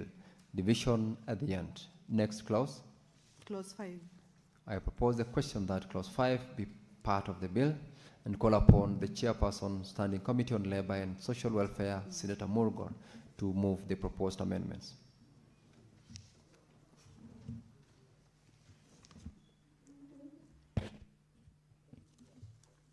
I beg to move the proposed amendments. Indicate that I beg to move that the proposed amendments to clause 5 as proposed in the order paper. I beg to move that clause 5 be amended as proposed on the order paper. I now propose the question that clause 5 be amended as proposed, and I put the question that clause 5 be amended as proposed. Division at the end. Next clause. Clauses 6 and 7. Honorable Senators, I propose the question that clause 6 and 7 be part of the bill, and I put the question that clause 6 and 7 be part of the bill. Division at the end. Next. Clause 2, the title, and clause 1. I propose the question that clause 2, the title, and clause 1 be part of the bill, and I put the question that clause 2, the title, and clause 1 be part of the bill. Division at the end. Honorable Senators, that also brings us to a close to the proposals of amendments to Sports Amendment Bill 2024, Senate Bills number 45 of 2024.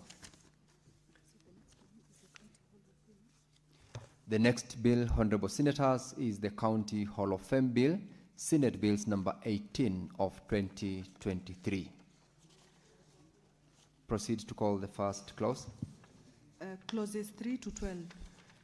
Honorable Senators, I propose the question that clauses 3 to 12 be part of the bill, and I put the question that clauses 3 to clause 12 be part of the bill. Division at the end. Next. Clauses 13 to 21.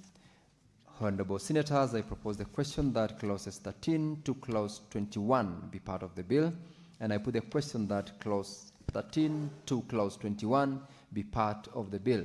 Division at the end. Next. Clause 2, the title, and clause 1. Honorable Senators, I propose the question that clause 2, the title, and clause 1 be part of the bill, and I put the question that clause 2, the title, and clause 1 be part of the bill. Division at the end. That also brings us to a conclusion to the County Hall of Fame Bill, Senate Bills number 18 of 2023. We shall do the reporting cumulative with the rest of the bills. We shall now proceed to the Public Audit Amendment Bill, National Assembly Bills number 4 of 2024. I expect the Chairperson, Finance and Budget Committee to be present in the chamber.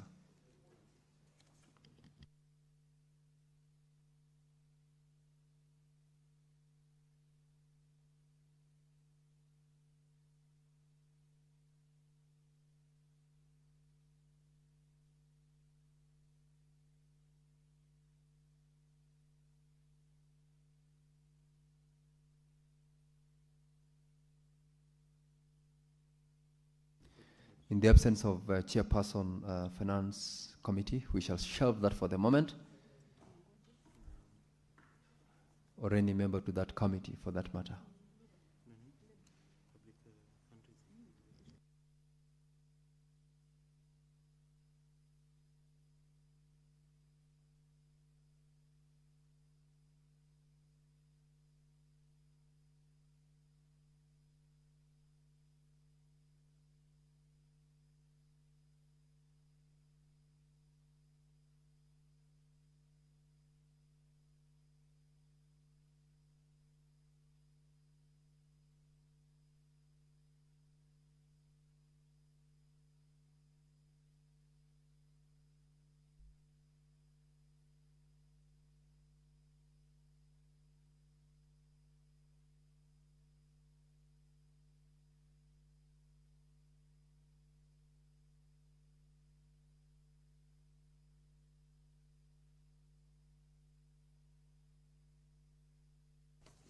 We will defer the,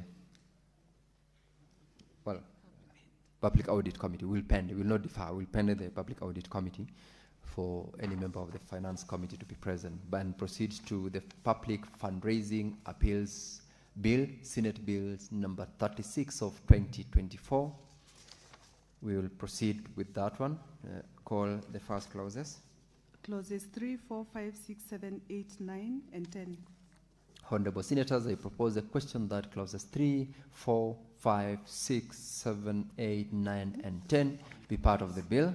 And I put a question that clauses 3, 4, 5, 6, 7, 8, 9, and 10 be part of the bill. Division will be at the end. Next.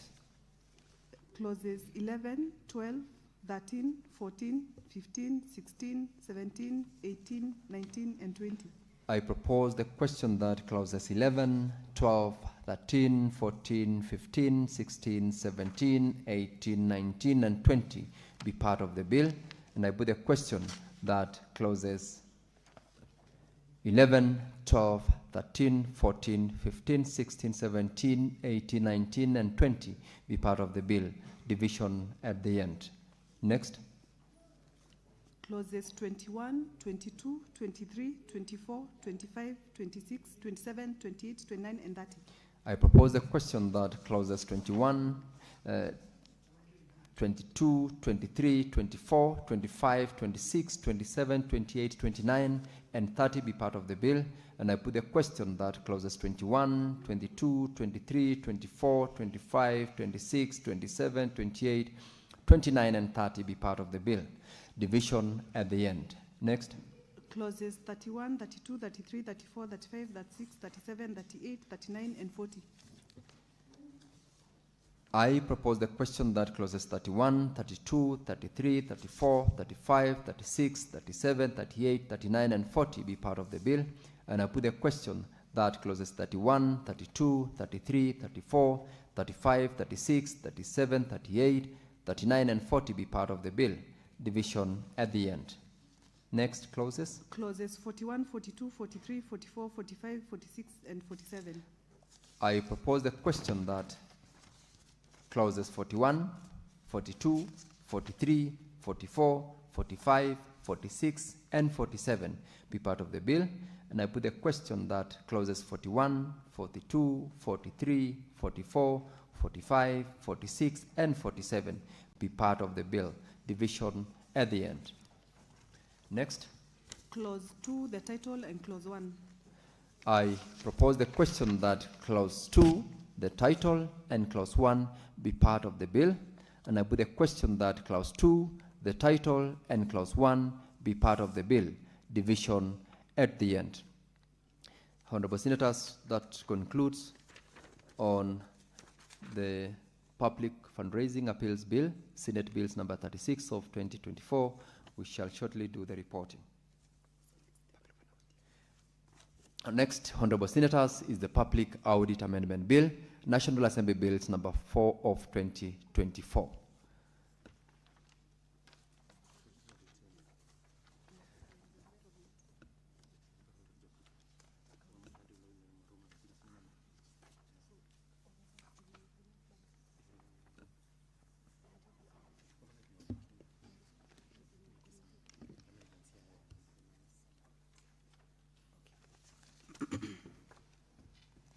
Senator Tabitha, you will alert the chair once you're ready.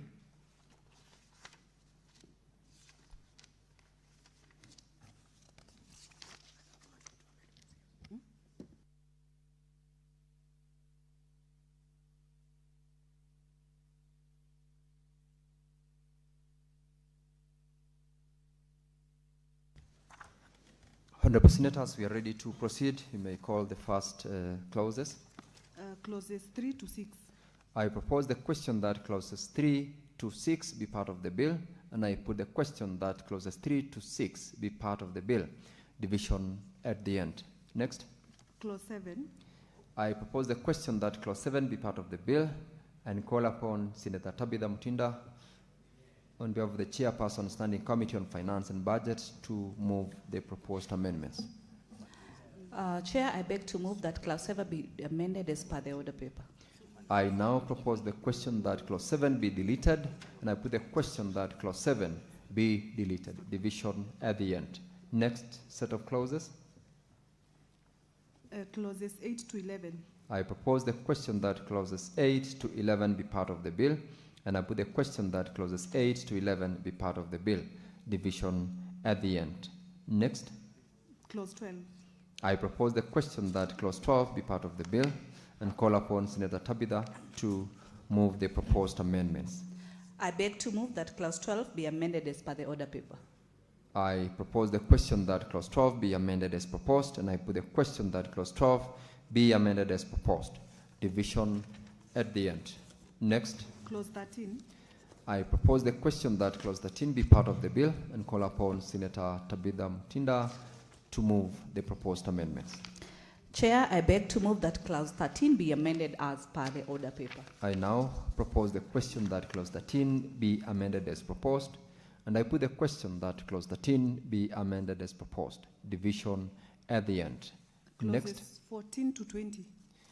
I propose the question that clauses 14 to 20 be part of the bill, and I put the question that clauses 14 to 20 be part of the bill. Division at the end. Next. Clause 21. I now propose the question that clause 21 be part of the bill, and call upon Senator Tabitha to move the proposed amendments. Chair, I beg to move that clause 21 be amended as per the order paper. I now propose the question that clause 21 be amended as proposed, and I put the question that clause 21 be amended as proposed. Division at the end. Next. Clause 22. I propose the question that clause 22 be part of the bill and call upon Senator Tabitha to move the proposed amendments. Chair, I beg to move that clause 22 be amended as per the order paper. I propose the question that clause 22 be amended as proposed. I put the question that clause 22 be amended as proposed. Division at the end. Next clause. Clause 23. Honorable Senators, I propose the question that clause 23 be part of the bill, and I call upon Senator Tabitha to move the proposed amendments to clause 23. Chair, I beg to move that clause 23 be amended as per the order paper. I now propose the question that clause 23 be amended as per the order paper, and I put the question that clause 23 be amended as proposed. Division at the end. Clause 24. Clause 24. I propose the question that clause 24 be part of the bill and call upon Senator Tabitha to move the proposed amendments on behalf of the chairperson. Chair, I beg to move that, that clause 24 be amended as per the order paper. I now propose the question that clause 24 be amended as proposed, and I put the question that clause 24 be amended as proposed. Division at the end. Honorable Senators, that also concludes the proposals.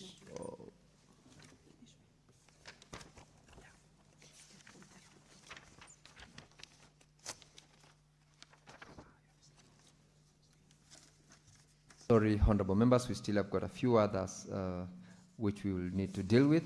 Next clause call out, please. Clause 25 to 30. I propose the question that clause 25 to 30 be part of the bill, and I put the question that clauses 25 to 30 be part of the bill. Division at the end. Next. Clause 31. Honorable Senators, I propose the question that clause 31 be part of the bill and call upon Senator Tabitha to move the proposed amendments to clause 31. I beg to move that clause 31 be amended as per the order paper. I now propose the question that clause 31 be amended as proposed, and I put the question that clause 31 be amended as proposed. Division at the end. Next. Clause 32. I propose the question that clause 32 be part of the bill and call upon Senator Tabitha to move the proposed amendments to that particular clause 32. I beg to move that clause 32 be amended as per the order paper. I propose the question that clause 32 be amended as proposed. I put the question that clause 32 be amended as proposed. Division at the end. Next. Clauses 33 to 52. I propose the question that clauses 33 to 52 be part of the bill, and I put the question that clauses 33 to 52 be part of the bill. Division at the end. Next.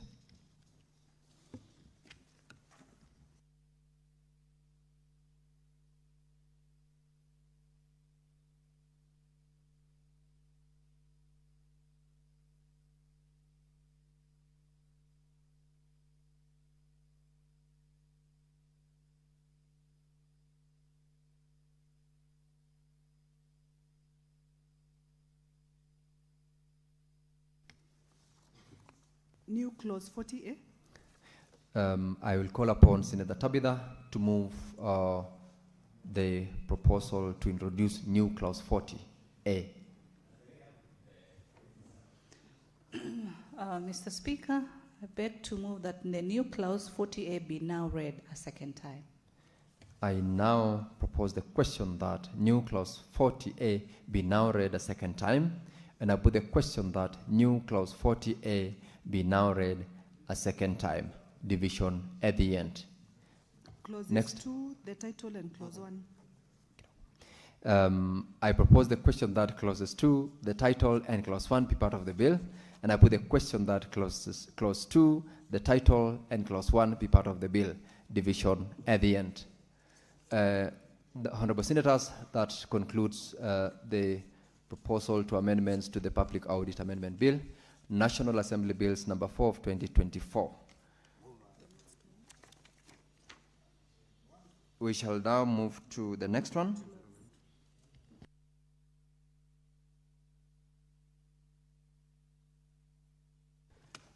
We'll move to the Environmental Law Amendment Bill, Senate Bills number 23 of 2024. We shall proceed, and I expect the Chairperson Standing Committee on Land, Environment and Natural Resources to be present. Call out the first clause. Clause 2. I propose the question that clause 2 be part of the bill, and I put the question that clause 2 be part of the bill. Division at the end. Next. Clause 3. I propose the question that clause 3 be part of the bill, and call upon the Chairperson Standing Committee on Land, Environment and Natural Resources to move the amendment. Thank you, Chair. I propose that clause 3 of the bill be amended as per the order paper. I now propose the question that clause 3 be amended as proposed, and I put the question that clause 3 be amended as proposed. Division at the end. Next. Clauses 4, 5, 6, 7, and 8.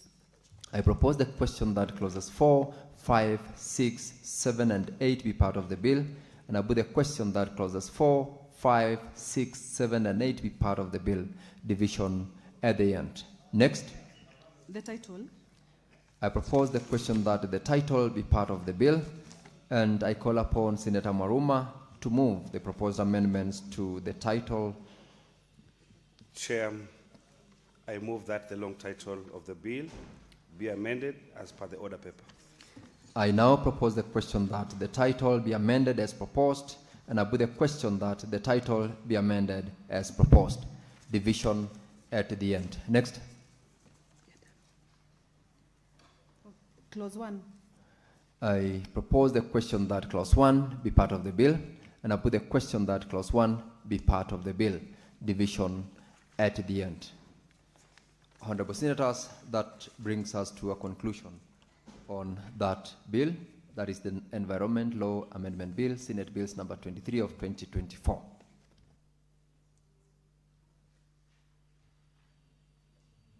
Next is the County Oversight and Accountability Bill, National Assembly Bills number 3 of 2024. Proceed to call the first clauses. Clauses 3 to 10. I propose the question that clauses 3 to 10 be part of the bill, and I put the question that clauses 3 to 10 be part of the bill. Division at the end. Next.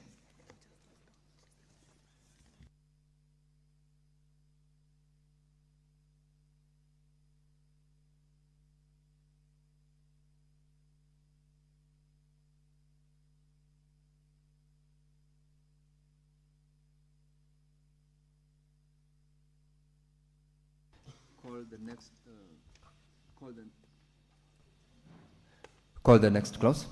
Clauses 11 to 20. I propose the question that clauses 11 to 20 be part of the bill. I put the question that clauses 11 to 20 be part of the bill. Division at the end. Next. Clauses 2, clause 2, the title, and clause 1. I propose the question that clause 2, the title, and clause 1 be part of the bill. I put the question that clause 2, the title, and clause 1 be part of the bill. Division at the end.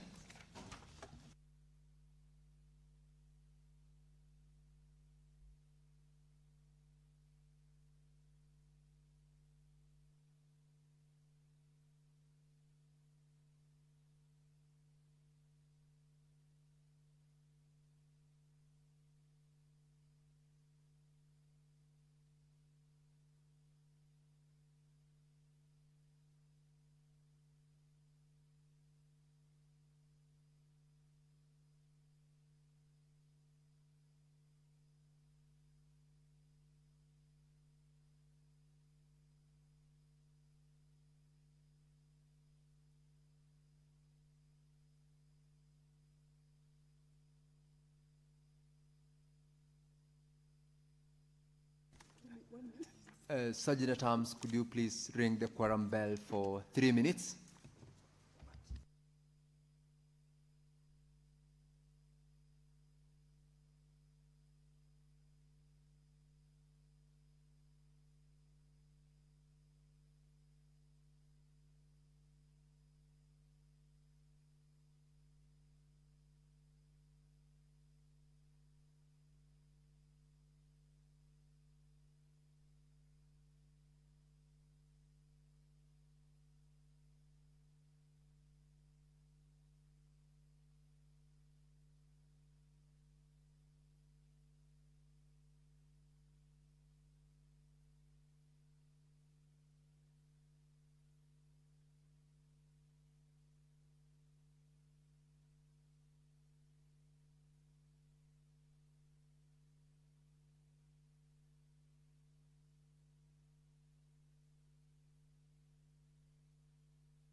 Sergeant at Arms, you could just stop the quorum bell, noting that we do not have sufficient numbers to do the divisions. We will, however, proceed to report on the progress. Shall we rise?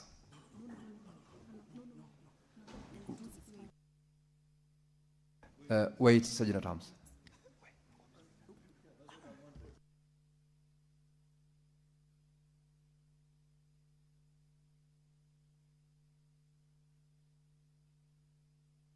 Now, take back your seats, Honorable Senators. We are reporting progress.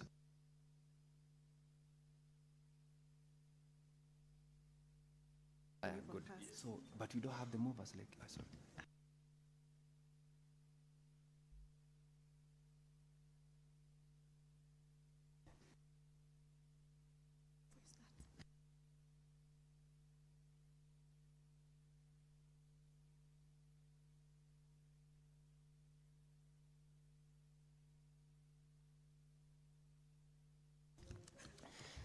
The Leader of Majority, you will report on the progress. We will start with the Nuts and Oil Crops Development Bill, Senate Bills number 47 of 2023. Mover. Which one is this? The Nuts and Oil Crops Development Honorable Bill. Chairperson, pursuant to Standing Order number 153, I beg to move that the Committee of the Whole do report to the Senate its consideration of the Nuts and Oil Crops Development Bill, Senate Bill number 47 of 2023, and seek leave to sit again tomorrow. Honorable Senators, I put the question that the Committee of the Whole do report to the Senate its consideration of the Nuts and Oil Crop Development Bill, Senate Bills number 47 of 2023, and seek leave to sit again tomorrow. Will as many as of that opinion say aye? Aye. Will as many as of a contrary opinion say nay? The ayes have it.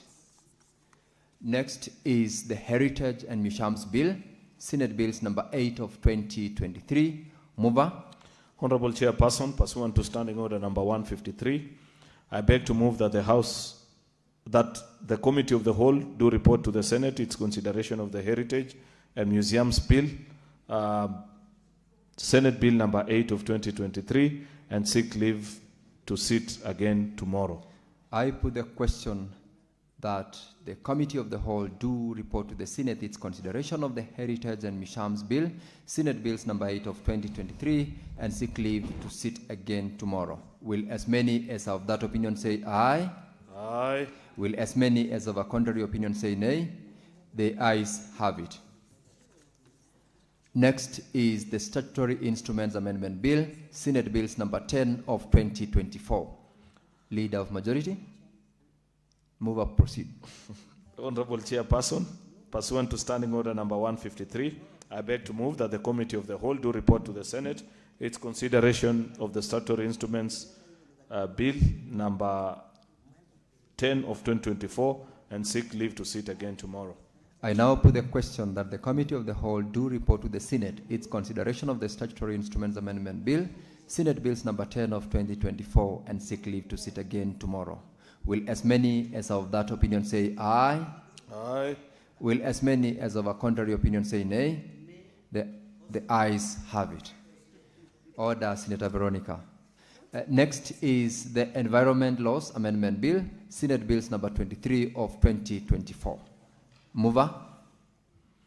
The Sports Honorable Environmental Law.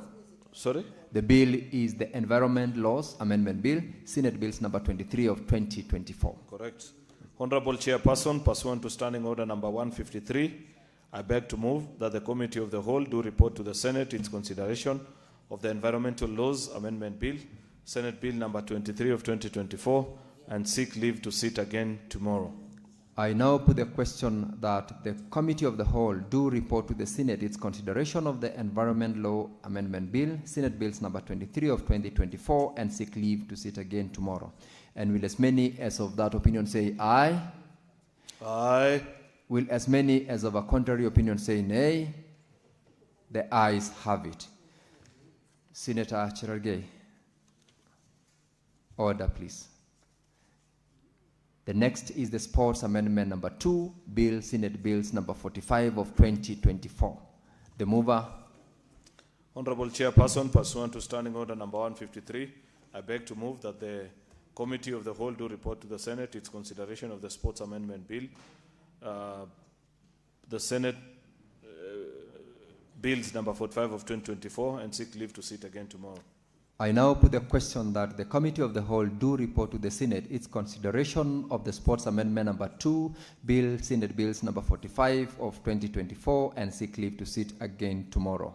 Will as many as of that opinion say aye? Aye. Will as many as of a contrary opinion say nay? The ayes have it. The next is the Public Audit Amendment Bill, National Assembly Bills number 4 of 2024. Mover.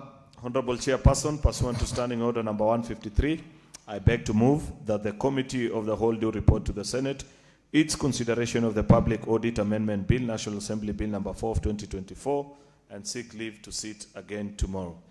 I now put the question that the Committee of the Whole do report to the Senate its consideration of the Public Audit Amendment Bill, National Assembly Bills number 4 of 2024, and seek leave to sit again tomorrow. Will as many as of that opinion say aye? Aye. Will as many as of a contrary opinion say nay? The ayes have it. Next is the County Hall of Fame Bill, Senate Bills number 18 of 2023. Senate Majority Leader, proceed to move. Honorable Chairperson, I beg to move. Honorable Chairperson, pursuant to Standing Order number 153, I beg to move that the Committee of the Whole do report progress on its consideration of the County Hall of Fame Bill, Senate Bill number 18 of 2023, and seek leave to sit again tomorrow.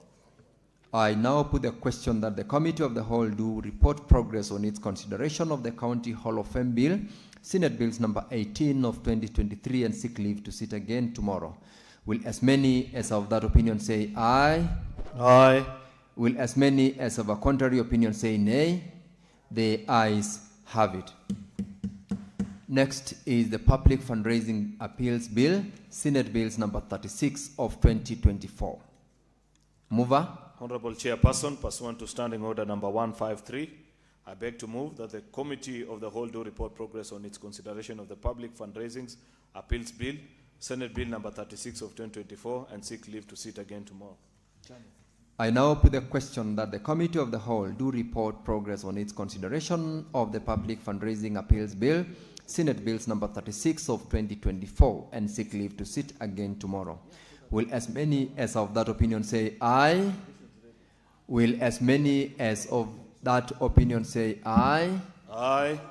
Will as many as of a contrary opinion say nay? The ayes have it. We are now proceeding to report on the County Oversight and Accountability Bill, National Assembly Bills number 3 of 2024. Mover. Honorable Chairperson, pursuant to Standing Order number 153, I beg to move that the Committee of the Whole do report progress on its consideration of the County Oversight and Accountability Bill, National Assembly Bill number 3 of 2024, and seek leave to sit again tomorrow. I now put the question that the Committee of the Whole do report progress on its consideration of the County Oversight and Accountability Bill, National Assembly Bills number 3 of 2024, and seek leave to sit again tomorrow. Will as many as of that opinion say aye? Aye. Will as many as of a contrary opinion say nay? The ayes have it. Honorable Senators, Mr. Speaker,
Honourable Senators, we are now reporting on the progress of the Committee of the Whole. And we start with the Nuts and Oil Crops Development Bill, Senate Bills number 47 of 2023. Chairperson. Honorable Speaker, I beg to report that the Committee of the Whole has considered the Nuts and Oil Crops Development Bill, Senate Bills number 47 of 2023, and seeks leave to sit again tomorrow. Mover.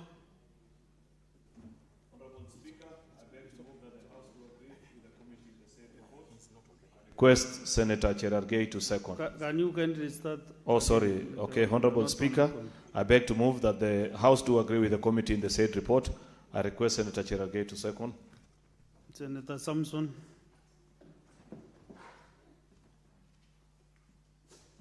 No, can you just pronounce yourself on it? Maybe it's neater that way.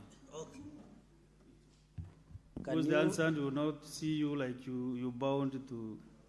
I thought to table second. of clerks, what I did is appropriate. Speaker, can you order the Speaker, The Senator chair, of the Bomet to chairperson. sit down? Mr. Speaker, I second. Honorable Senators, I propose the question that the House do agree with the committee on the same report.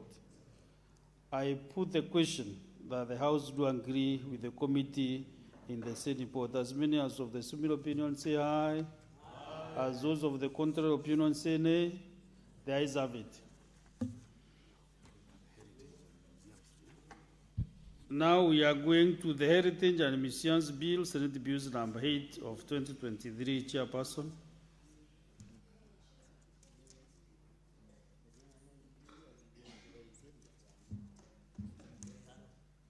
Give me the mic. Mr. Speaker, Honorable Speaker, I beg to report that the Committee of the Whole has considered the Heritage and Museums Bill, Senate Bills number 8 of 2023, and seeks leave to sit again tomorrow. Mover. Honorable Speaker, I beg to report, that the Committee of the Whole has considered the Heritage and Museums Bill, Senate Bill number 8 of 2023, and seeks leave to sit again tomorrow. I request Senator Mover, can you lead your part? Oh, sorry. My apologies, Chair. Honorable Speaker, I beg to move that the House do agree with the committee in the said report. I request Senator Beatrice Ogola to second. Senator Beatrice. Honorable Speaker, I second. Honorable Senators, I propose the question that the House do agree with the committee in the same report. I put the question that the House do agree with the committee in the same report. As many as of the similar opinion say aye. Honorable Senators, can you pay your attention? Let me repeat again. I put the question that the House do agree with the committee in the same report. As many as of the similar opinion say aye. As those of the contrary opinion say nay, the ayes have it.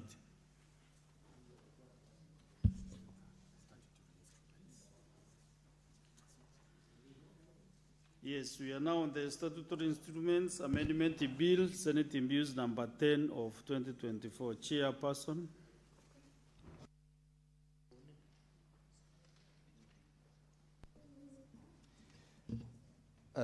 Honorable Speaker, I beg to report that the Committee of the Whole has considered the Statutory Instruments Amendment Bill, Senate Bills number 10 of 2024, and seeks leave to sit again tomorrow. Mover.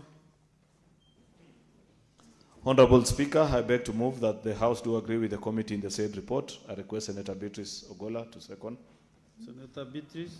Honorable Speaker, I second. Honorable Senators, I propose the question that the House do agree with the committee in the same report.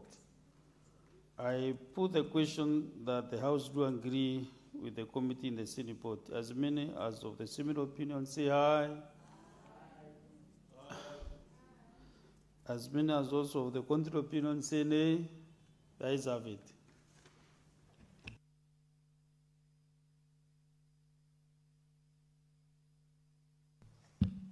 We are now reporting on the Environment Laws Amendment Bill, Senate Bills number 23 of 2024. Chairperson.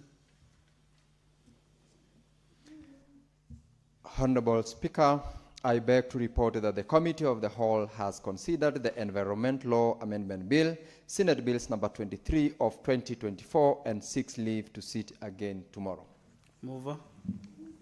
Honorable Speaker, I beg to move that the House do agree with the committee in the said report. I request Senator Akwabubi to second. Senator Akwabubi. Honorable Speaker, I second. Honorable Senators, I propose the question that the House do agree with the committee in the same report. I put the question that the House do agree with the committee in the same report. As many as of the similar opinion say aye. As many as of the contrary opinion say nay. The ayes have it. We are now on the Sports Amendment number 2 Bill, Senate Bills number 45 of 2024. Chairperson. Sports Amendment Bill.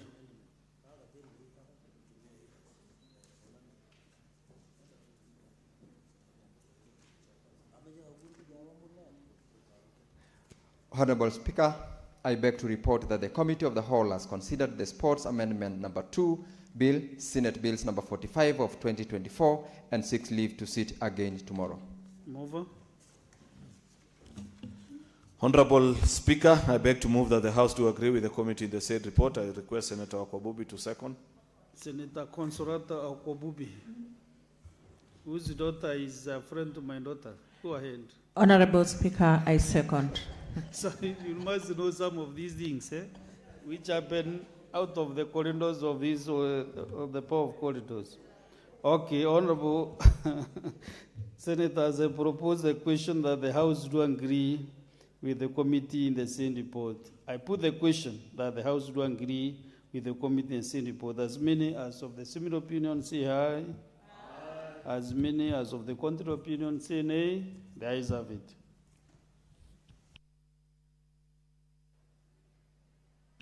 We are doing good progress. Now we are on the Public Conduct Amendment Bill, National Assembly Bills number 4 of 2024. Chairperson. Mr. Speaker, sir, I beg to report that the Committee of the Whole has considered the Public Audit Amendment Bill, National Assembly Bills number 4 of 2024, and seeks leave to sit again tomorrow. Over. Honorable Speaker, I beg to move that the House do agree with the committee in the said report. I request Senator Crystal Lasige to second. Now have you removed the responsibility to Senator Okwabubi, or because of the remarks I made? Okay, Senator. Senator Sige. Thank you, Speaker. I beg to support. To second as moved. Okay. Honorable Senators, I propose the question that the House do agree with the committee in the same report. I put the question that the House do agree with the committee in the same report. As many as of the similar opinion say aye. As those of the contrary opinion say nay. The ayes have it. Now we are on the County Hall of Fame Bill, Senate Bills number 18 of 2023. Chairperson. Mr. Speaker, sir, I beg to report that the Committee of the Whole has considered the County Hall of Fame Bill, Senate Bills number 18 of 2023, and seeks leave to sit again tomorrow. Mover. Honorable Speaker, I beg to move that the Senate do agree with the committee in the said report. I request Senator Betty Siengo to second. Senator Betty Siengo, the President of the Women of the ODM. Thank you. I second. Honorable Senators, I propose the question that the Senate do agree with the committee in the same report. I put the question that the Senate do agree with the committee in the same report. As many as of the similar opinion say aye. As those of the contrary opinion say nay. The ayes have it.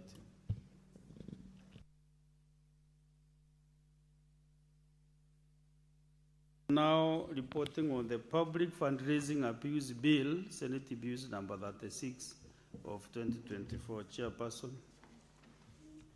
Mr. Speaker, sir, I beg to report that the Committee of the Whole has considered the Public Fundraising Appeals Bill, Senate Bills number 36 of 2024, and seeks leave to sit again tomorrow. Mover. Speaker, I beg to move that the House do agree with the committee in the said report. I request Senator Beth Siengo to second. Senator Beth Siengo. Thank you, Mr. Speaker. I second. Honorable Senators, I propose the question that the House do agree with the committee in the same report. I put the question that the House do agree with the committee in the same report. As many as those of the similar opinion say aye. As many as of the contrary opinion say nay, the ayes have it.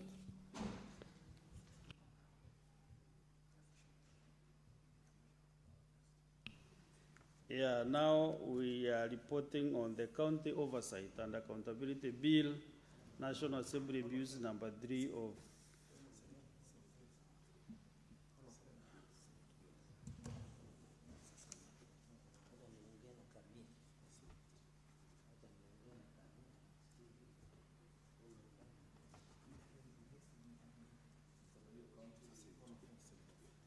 Okay, Honorable Senators, there is a correction. We are reporting on the County Oversight and Accountability Bill, Senate Bills number 3 of 2024. Chairperson. There is a typo somewhere on the Senate or the County National Assembly, so it shouldn't be the Senate bill. Yes, boss. Oh, sorry.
Chairperson, proceed. Thank you, Mr. Speaker. I now beg to report that the Committee of the Whole has considered the County Oversight and Accountability Bill, Senate Bills number 3 of 2024, and seeks leave to sit again tomorrow. Mover. Honorable Speaker, I beg to move that the House, I beg to move that the Senate do agree with the committee in the said report. I request Senator Tabitha Mutinda to second. Senator Tabitha Mutinda. Mr. Speaker, I do second. Very well. Honorable Senators, I propose the question that the Senate do agree with the committee in the same report. I put the question that the Senate do agree with the committee in the same report. As many as those of the similar opinion say aye. As those of the contrary opinion say nay, the ayes have it.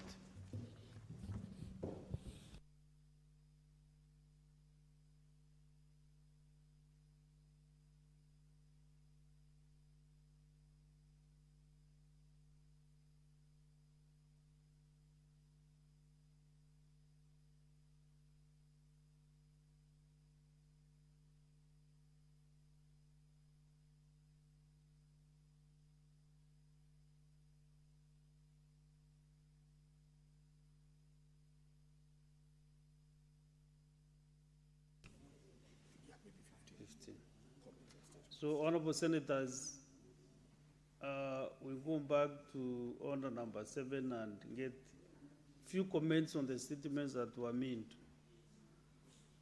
for 15 minutes maximum.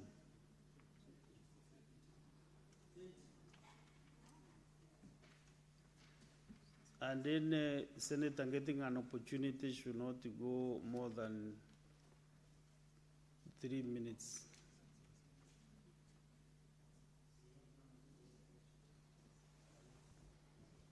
So Senator Mutinda.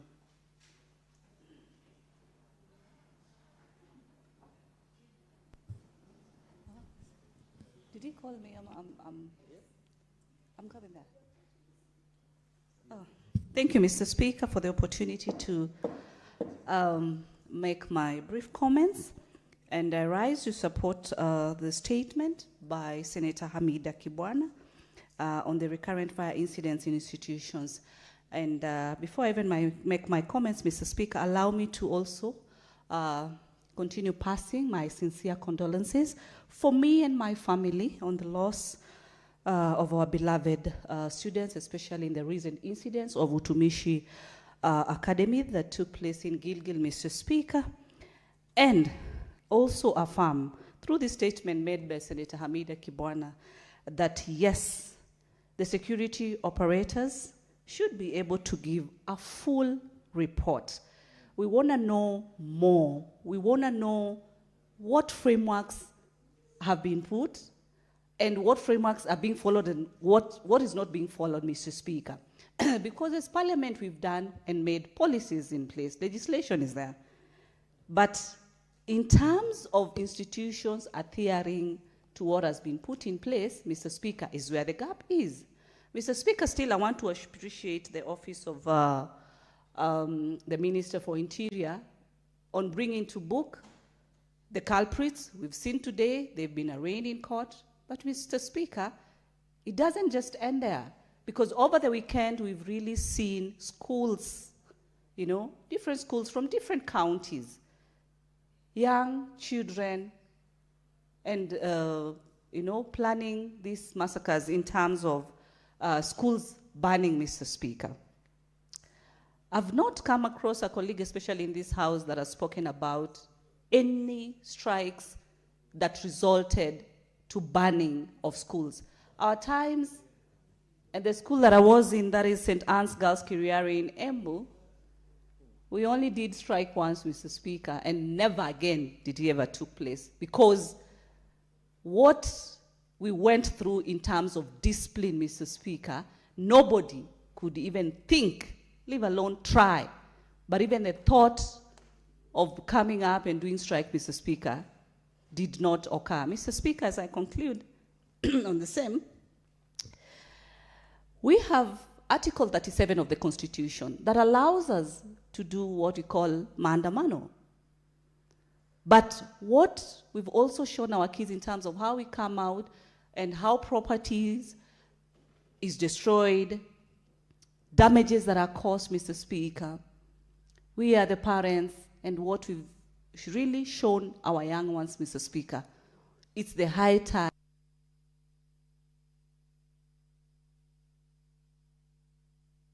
But you can be showing the senators that time is lapsing by show of the lights. But you have concluded very well. Senator Veronica.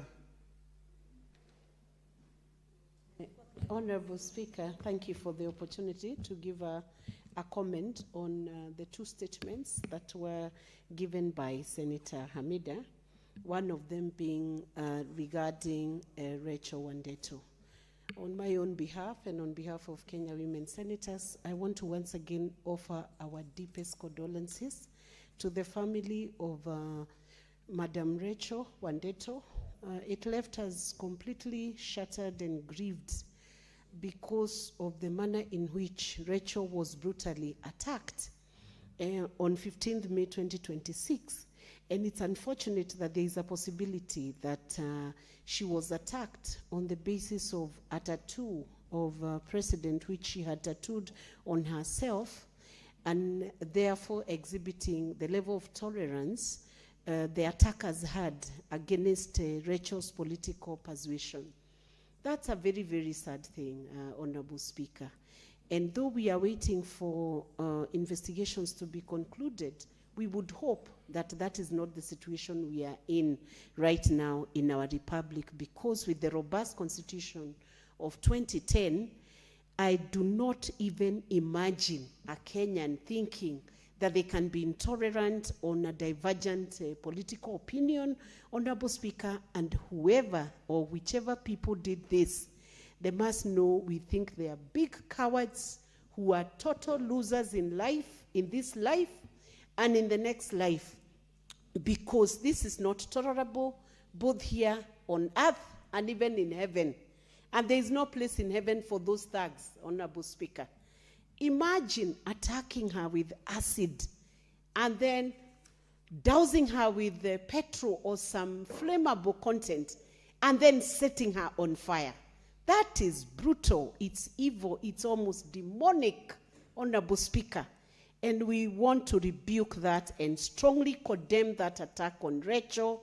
And as Kewosa, we will be taking measures because of the GBV that has become rampant in our republic, and want to ask the whole community to take an approach where we say no to GBV, we say no to femicide, we say no to any action that has been targeted at women and girls, or even boys, or any member of society, any aggravation and violent attacks on the lives of people. We must uphold the dignity of the right to life in the Republic of Kenya. And we truly are very sad about Rachel and all women who have suffered such fate. There was another acid attack, and we want to say in this house, we'll also be seeking for regulations on how such flammable contents are regulated, so that even if it means keeping a schedule of who is buying petrol in jerrycans, Honorable Speaker, they might need to report to police stations what they are doing with that petrol, Honorable Speaker, because we have seen there are people who cannot even be trusted with 1 liter of petrol in this republic or any flammable content. We decry that this must stop. And on the schools, Honorable Speaker, we hope we'll have a substantive motion to see why the schools, the students have gone the way they have gone in Utumishi. It's very sad to see that it's girls who did it. We still need to interrogate and find out what happened to these girls, Honorable Speaker. And shockingly so, Honorable Speaker, we must also assess ourselves as parents, whether we are doing what we are supposed to do with our students, or we have outsourced all the parenting to the teachers back in the schools, Honorable Speaker. And the inspectors of schools, the ones who are supposed to take audit and quality assurance of schools, will also be called to question on what they are doing to maintain what is the safety and security concerns that arise in school setups and boardings. We will need to rethink whether in this republic we need boarding schools, or it's time to say we review how we manage students in Republic of Kenya. Thank you, Honorable Speaker, for the moment. Very well. Senator Christo Asiki.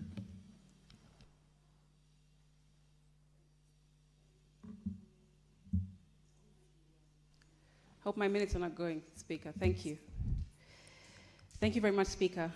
I spent Friday at Tutumishi Girls talking to families, and authorities and counselors, volunteers, teachers, and despite the whirlwind of narratives going around, let's set aside conjectures and speculation, and let's focus on the bare and undisputed truth.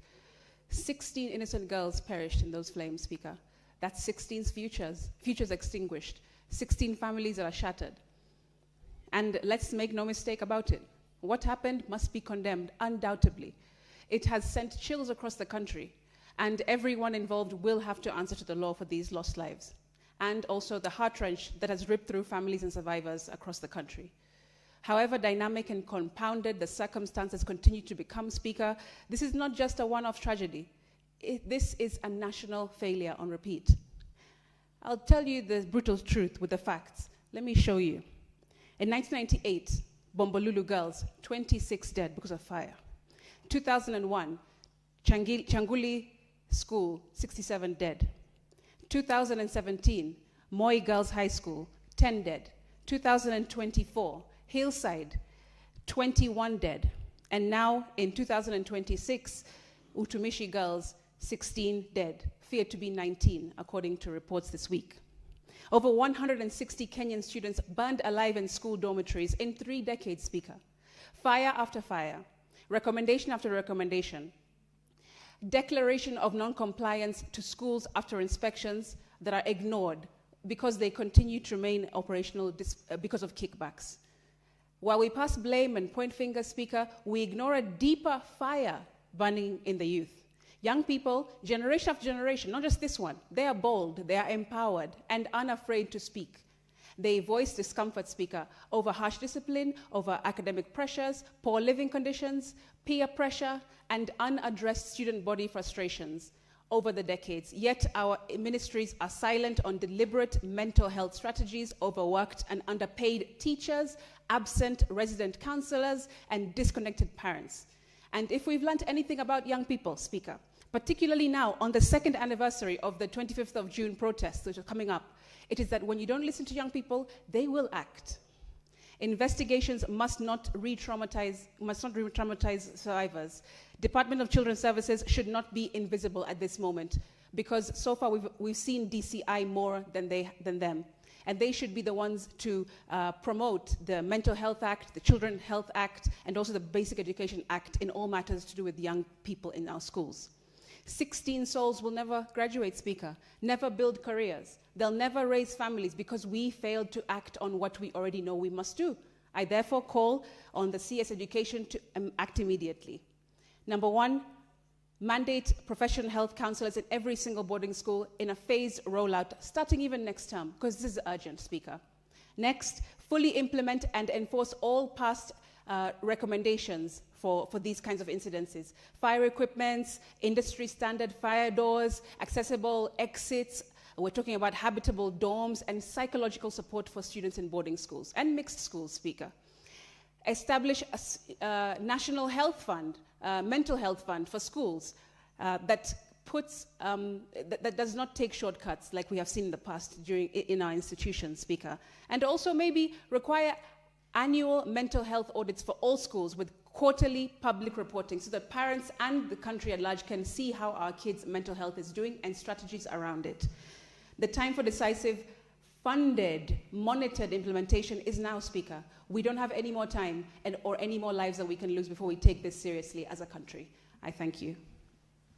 Very well. Senator Okenyuli.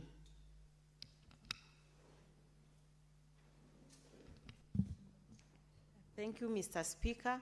I want to support Senator Chirargei's statement on money that is sent to erroneous mobile numbers.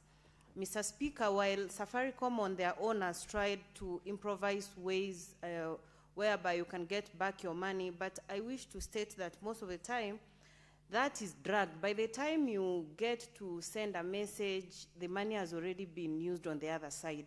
So I think the issue of dragging how fast someone is able to get a reprieve needs to be looked into, and there's no point of sending me to my bank when I've sent money to the wrong pay bill number. But you take a very long time to claim money from that specific bank. So I think there has to be internal ways in which these banks can collaborate so that the person affected is able to quickly get redress, and the matters that have been forwarded to the police are quickly expedited so that this is sorted immediately. Mr. Speaker, and on the statement by Senator Mundigi on strikes in Embu, I don't think it's just in Embu. The matter is currently across the country, and a notorious group, grade 10, our time that was Form 2 students. So it's really sad that we are witnessing what we are witnessing from students who, on the other hand, would never have done this. Mr. Speaker, the matter on strikes is not just about teachers. It needs concerted effort. That's the teachers, government agencies, the students themselves, to understand that there are channels of issuing when you feel uncomfortable with a certain issue, other than what we saw in Utumishi where colleagues had to burn down their own colleagues, Mr. Speaker. And I would not directly want to point fingers, but already commend DCI for swinging into action and arresting the alleged culprits so that this doesn't occur again next time, because already this was more of something intentional. We already viewed there are issues of people saying, why did we have the CCTVs in there? Of course, the matter of privacy, but on the other hand, how then would we have known that it's their colleague students who did this heinous act on their fellow students? So, Mr. Speaker, I wish that this conversation centers more on, we bring together the students, government agencies, parents, schools, so that parents also get to note the moment you take your child to school, it doesn't end there. You need to follow keenly what your children are doing. My mom would randomly pop into Kenya High School just to get to know what I'm doing, even without my knowledge. So that is one way we need to know.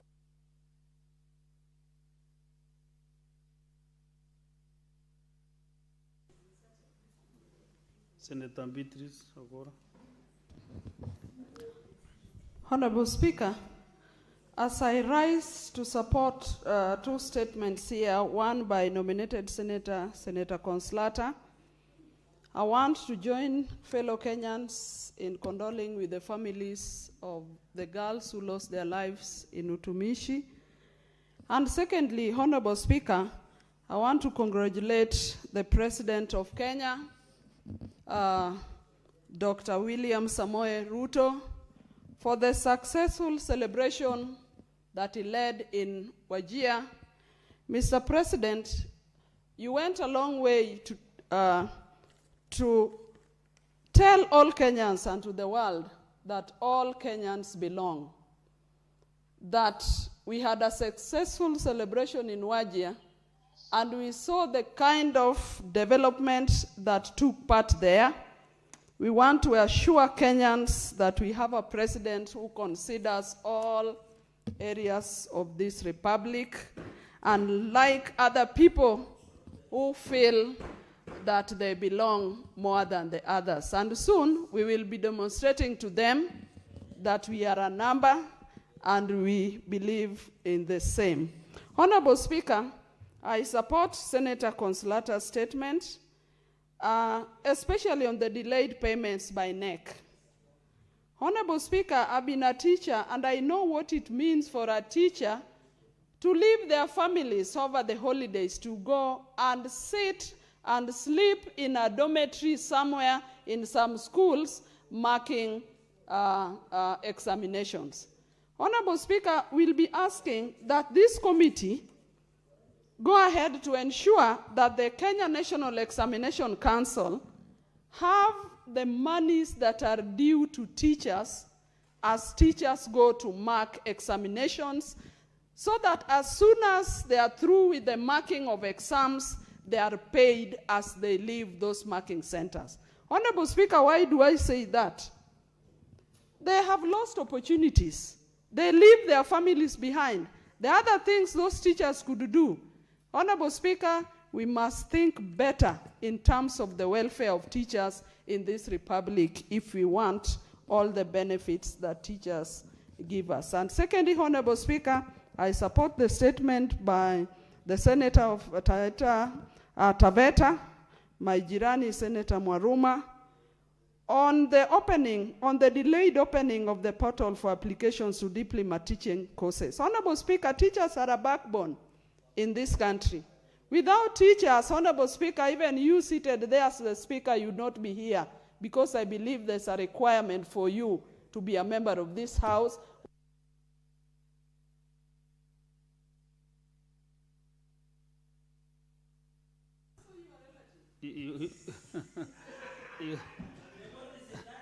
You are the first one to request, so I will give you maybe 30 seconds to comment. And on the same note, you gave a relation with Senator Consolata. You need to tell this House that we have known each other from a past. Oh, sure. Yes, and so I support these two statements.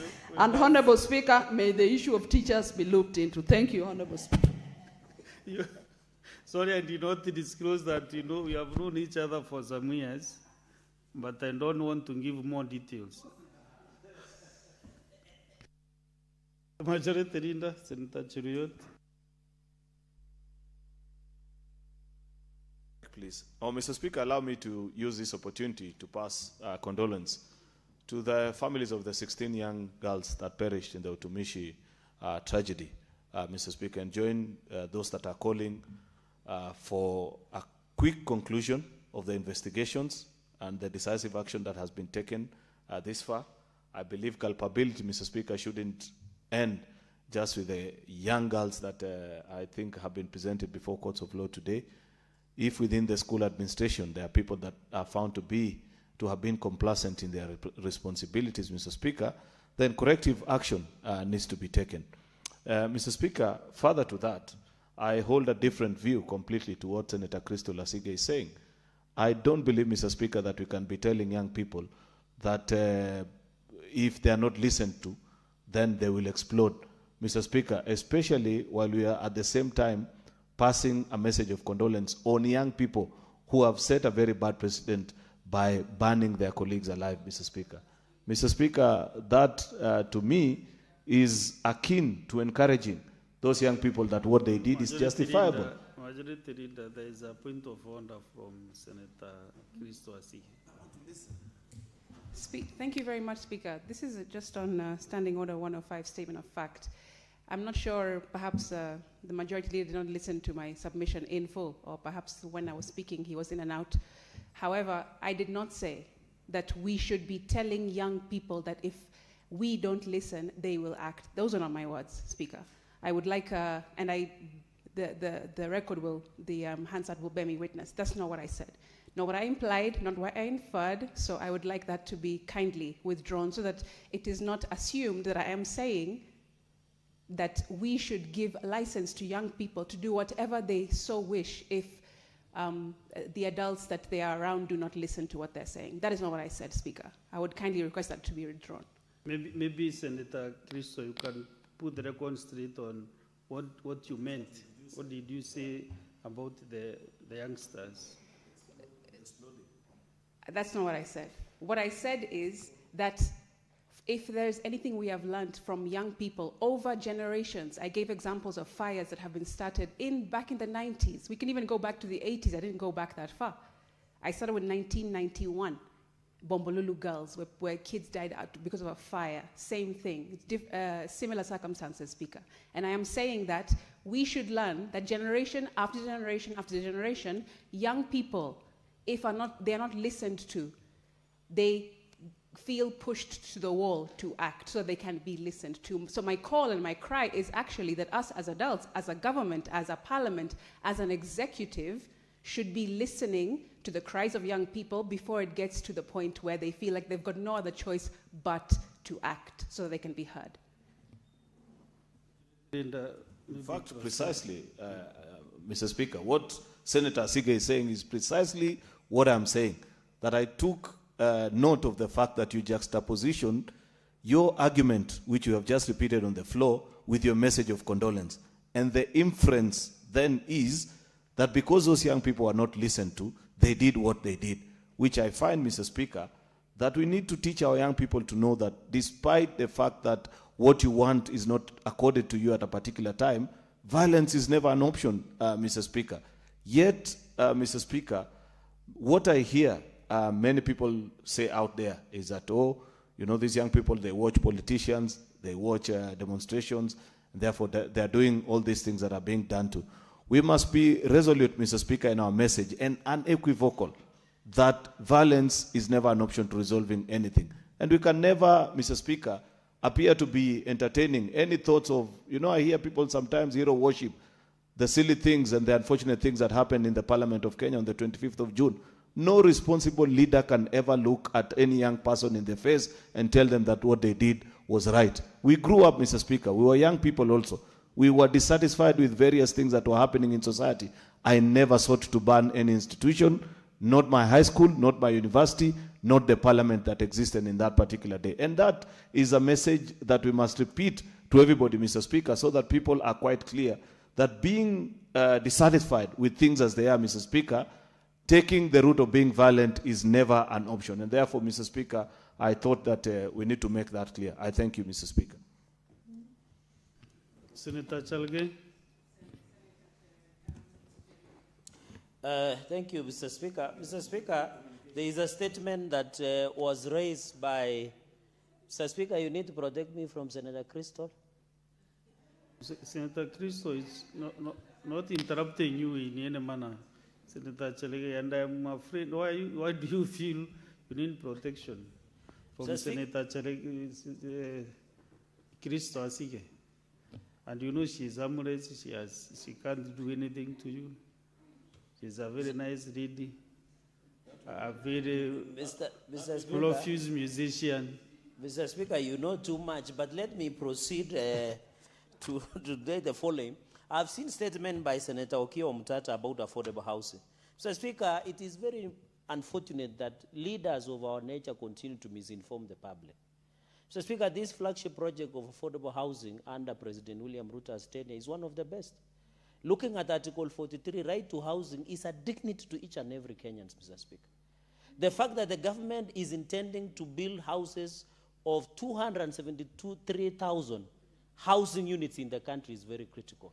Mr. Speaker, it is important to note that more than 25,000 Kenyans out of 9,000 affordable housing units have been completed up to now, Mr. Speaker.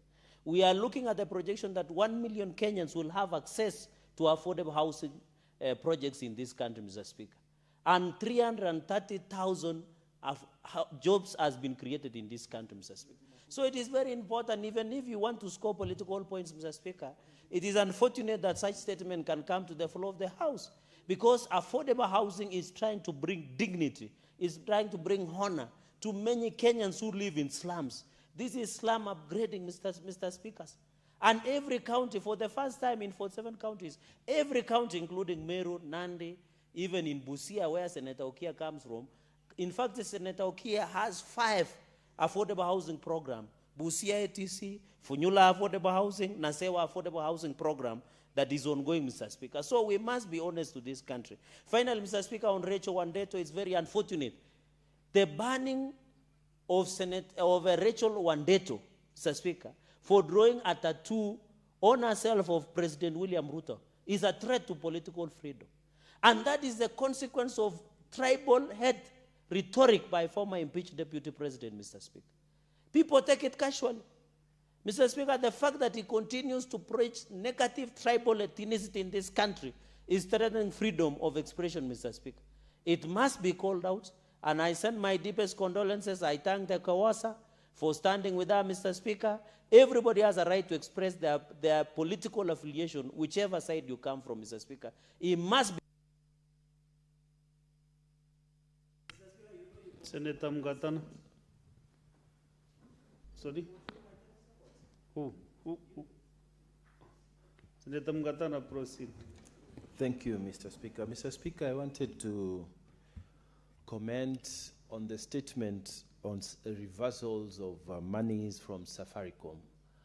Mr. Speaker, I wanted the committee to also look at the possibility of making it easy when a person who has passed away and is a relative or a family member, such as a spouse, that, Mr. Speaker, the committee can look at the possibility of recommending that the procedure be made easy for the monies that were inside the phones of those people who are deceased to be available to the wife or the husband, as the case may be. Mr. Speaker, you find that Safaricom would make you produce a birth certificate, they would make you produce a burial permit, and also they want you to bring letters of administration or a grant of probate. Mr. Speaker, if the amount of money, like in many of those funerals I have attended in Tana River County, is less than 50,000 in the account, why can't it suffice that the burial permit from and a letter from the chief allow the family to access the money? I have attended many funerals, Mr. Speaker, and some of the complaints that are raised are very genuine.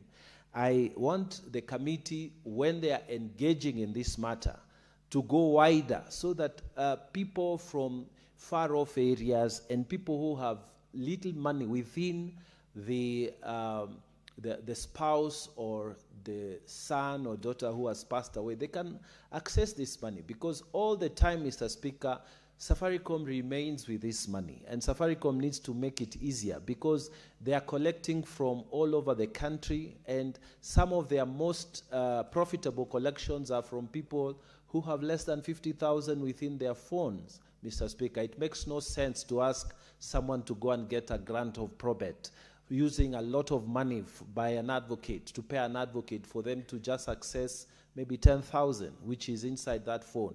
So, Mr. Speaker, I urge the committee to go wider and find a way to help our people. I submit, Mr. Speaker. I think that should come to the end of this session on statements, but maybe I have mercy on Senator Mariam and Senator Recha. I've pronounced your name so that I can be on record as my colleague takes over this seat. Thank you, Mr. Speaker, for giving me this opportunity. Mr. Speaker, first, before I comment on the statement, I appreciate and I thank His Excellency by celebrating Madaraka Day in Mandera, in Wajir County, Mr. Speaker. Mr. Speaker, we have seen Wajir have recognized, the Northern Kenya in general have recognized that during the public holiday in the county, there are so many beneficial things we have encountered in Northern Kenya, Mr. Speaker. Mr. President, I beg you, because I know you will come as a second term, and that's the next public holiday to be done in Mandera, Mr. Speaker. Madam Speaker, I wanted to comment on the... Senator Mariam, don't refer to me again as Mr. Speaker. Madam Speaker, sorry. I've not seen the change of speakers. Madam Speaker, I wanted to condole with the Mutobishi girls, Madam Speaker. Madam Speaker, kids are for the societies, Madam Speaker, because what happened in Kenya, demonstrations normally, we are doing destruction of the properties, so many things, and after that, your issues are looked at. That's why these kids see in their TVs and everywhere that if you do some distractions, that people can listen to you. Madam Speaker, we need an urgent and a firm action on all mandamanos who normally do distractions of the property, so that our kids cannot see and implement this thing in schools. Madam Speaker, secondly, the regulations, inspection regulations. My question is to the Ministry of Education. How frequently do you normally do this inspection regulation of the school? Secondly, Madam Speaker, to comment on the transfer of M-Pesa money reversal. Madam Speaker, there is a colleague of mine who's vulnerable called me that she wanted to pay a rent and unfortunately went to a wrong number. And immediately that money has been used. Madam Speaker, that money, the Safaricom must put it as a credit so that that person, if he put any money, he will repay that person back. Time up, Senator Miriam. Senator Rachel Molgo. Thank you, Madam Speaker, for giving me the opportunity. I would like to make a comment on importation of food items as aired by the Senator of, I think, was it Muranga or Senator Murango anyway. So I agree with him that the agents that import food into the country have to be watched and controlled and managed, because when a farmer puts his effort or her effort in rice and maize, it takes the whole effort of that person and whole concentration and also economical strength and ability. So when they cannot, when the market is flooded with other foodstuffs from outside, it just ruins the market for the rice farmers and the maize farmers and so on. And therefore, our farmers that produce these foods should be protected, because it is their economical source of economical strength and ability comes from there. Also, they should be protected because that is their livelihood. So when the market is flooded with outside items, it just ruins the market. So when the president asked Kenyans to go back to the farms, a lot of food is now produced and is in cereals and so on, and therefore giving farmers ability to be able to sell, and therefore the market should not be ruined for them. Thank you very much. Thank you, Senator. Honorable Senators, I have a communication to make on a message from the National Assembly on the decision of the National Assembly on the Senate amendments to the Division of Revenue Bill, National Assembly Bills number 2 of 2026. Honorable Senators, I wish to report to the Senate that pursuant to Standing Order 46.3, I have received the following message from the Speaker of the National Assembly regarding the decision of the National Assembly on the Senate amendments to the Division of Revenue Bill, National Assembly Bills number 2 of 2026. The message dated Tuesday, 2nd June 2026 was received in the office of the Clerk of the Senate on the same date. Pursuant to Standing Order 46.4, I now report the message. Whereas on Tuesday, 10th March 2026, the National Assembly passed the Division of Revenue Bill, National Assembly Bills number 2 of 2026, and thereafter referred it to the Senate for consideration in accordance with Article 110(4) of the Constitution. And whereas on Thursday, 14 May 2026, the Senate considered and passed the said bill with amendments and referred it back to the National Assembly for reconsideration in accordance with provisions of Article 112(1)(b) of the Constitution. Further, whereas on Tuesday, 26 May 2026, the National Assembly rejected the Senate amendments to the Division of Revenue Bill 2026, thereby committing the bill to a mediation committee in accordance with provisions of Article 112(2)(b) of the Constitution.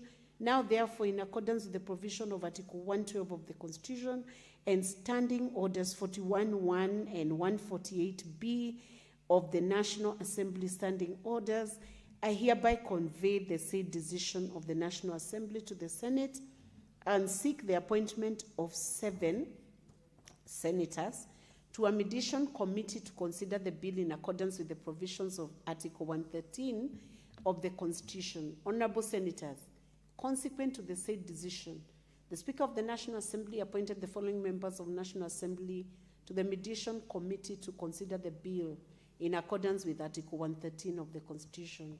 1. Honorable Atadi Samuel Onunga, CBS MP, co-chairperson. 2. Honorable Dr. Pukose Robert, CBS MP. 3. Honorable Lesuda Josephine Naisula, MP. 4. Honorable Angaya Christopher Aseka, MP. 5. Honorable Mokaya Jafet Nyakudi, MP. 6. Honorable Kagidi Jane Wangeshi, OGW, MP. And 7. Honorable Mutuse Ekomas Mwengi, OGW, MP. Honorable Senators, I have also, pursuant to Article 113 of the Constitution and Standing Order 1662 of the Senate and in consultation with the Senate Majority Leader and Senate Minority Leader, appointed the following senators to the Mediation Committee. 1, Senator Ali Roba Ibrahim, EGH MP, co-chairperson. 2, Senator Maureen Tabitha Mutida, CBS MP.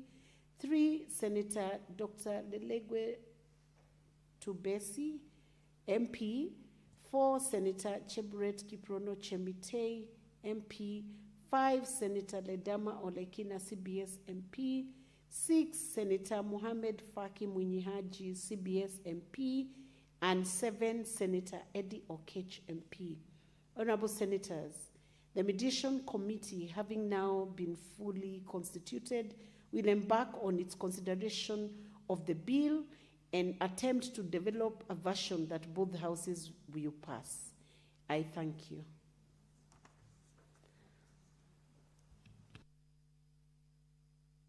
Next order.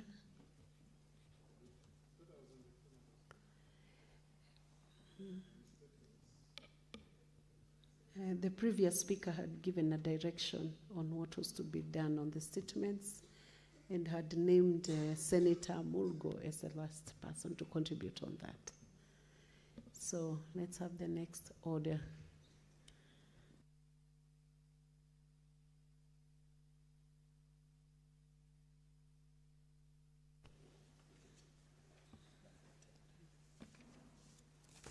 Order number 10, resumption of debates.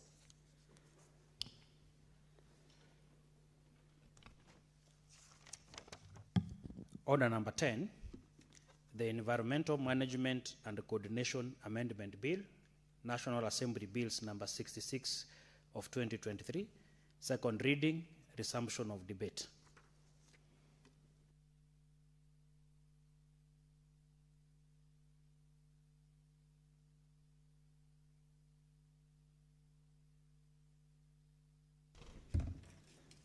Senator Manzo had already concluded on his debate.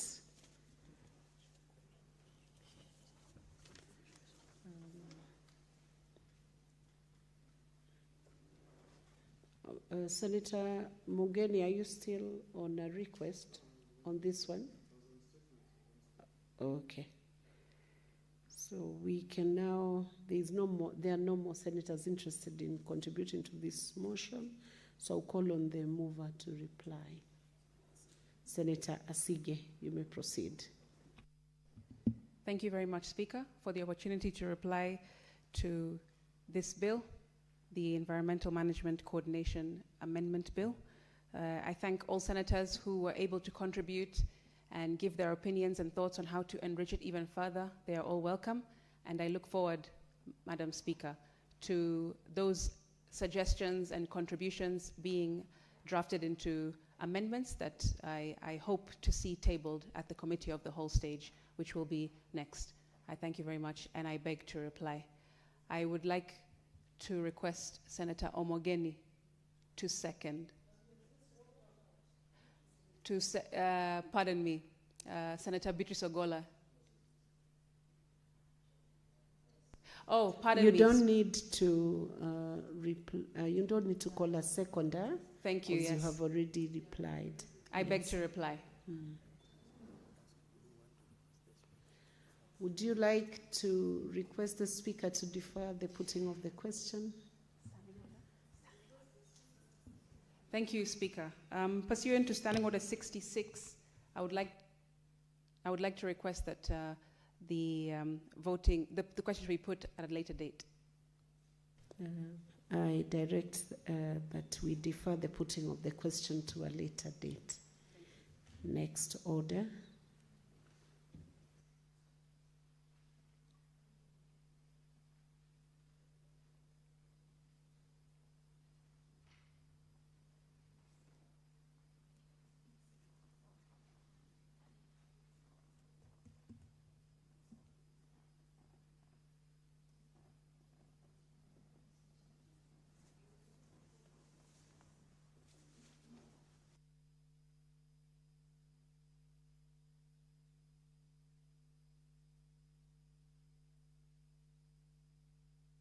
I will reorganize the order paper and we move to order number 29.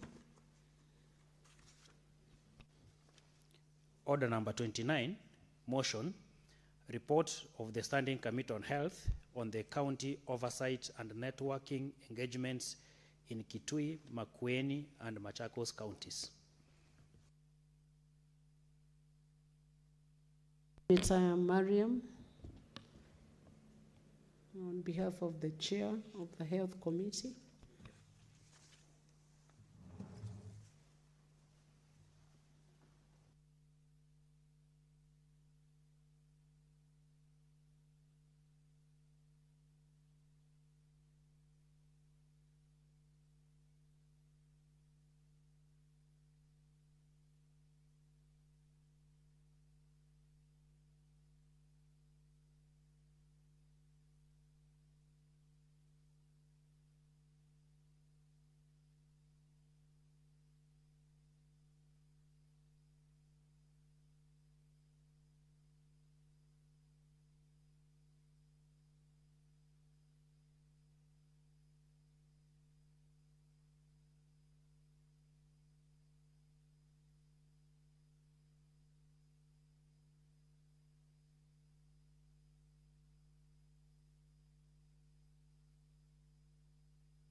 Thank you, Madam Speaker.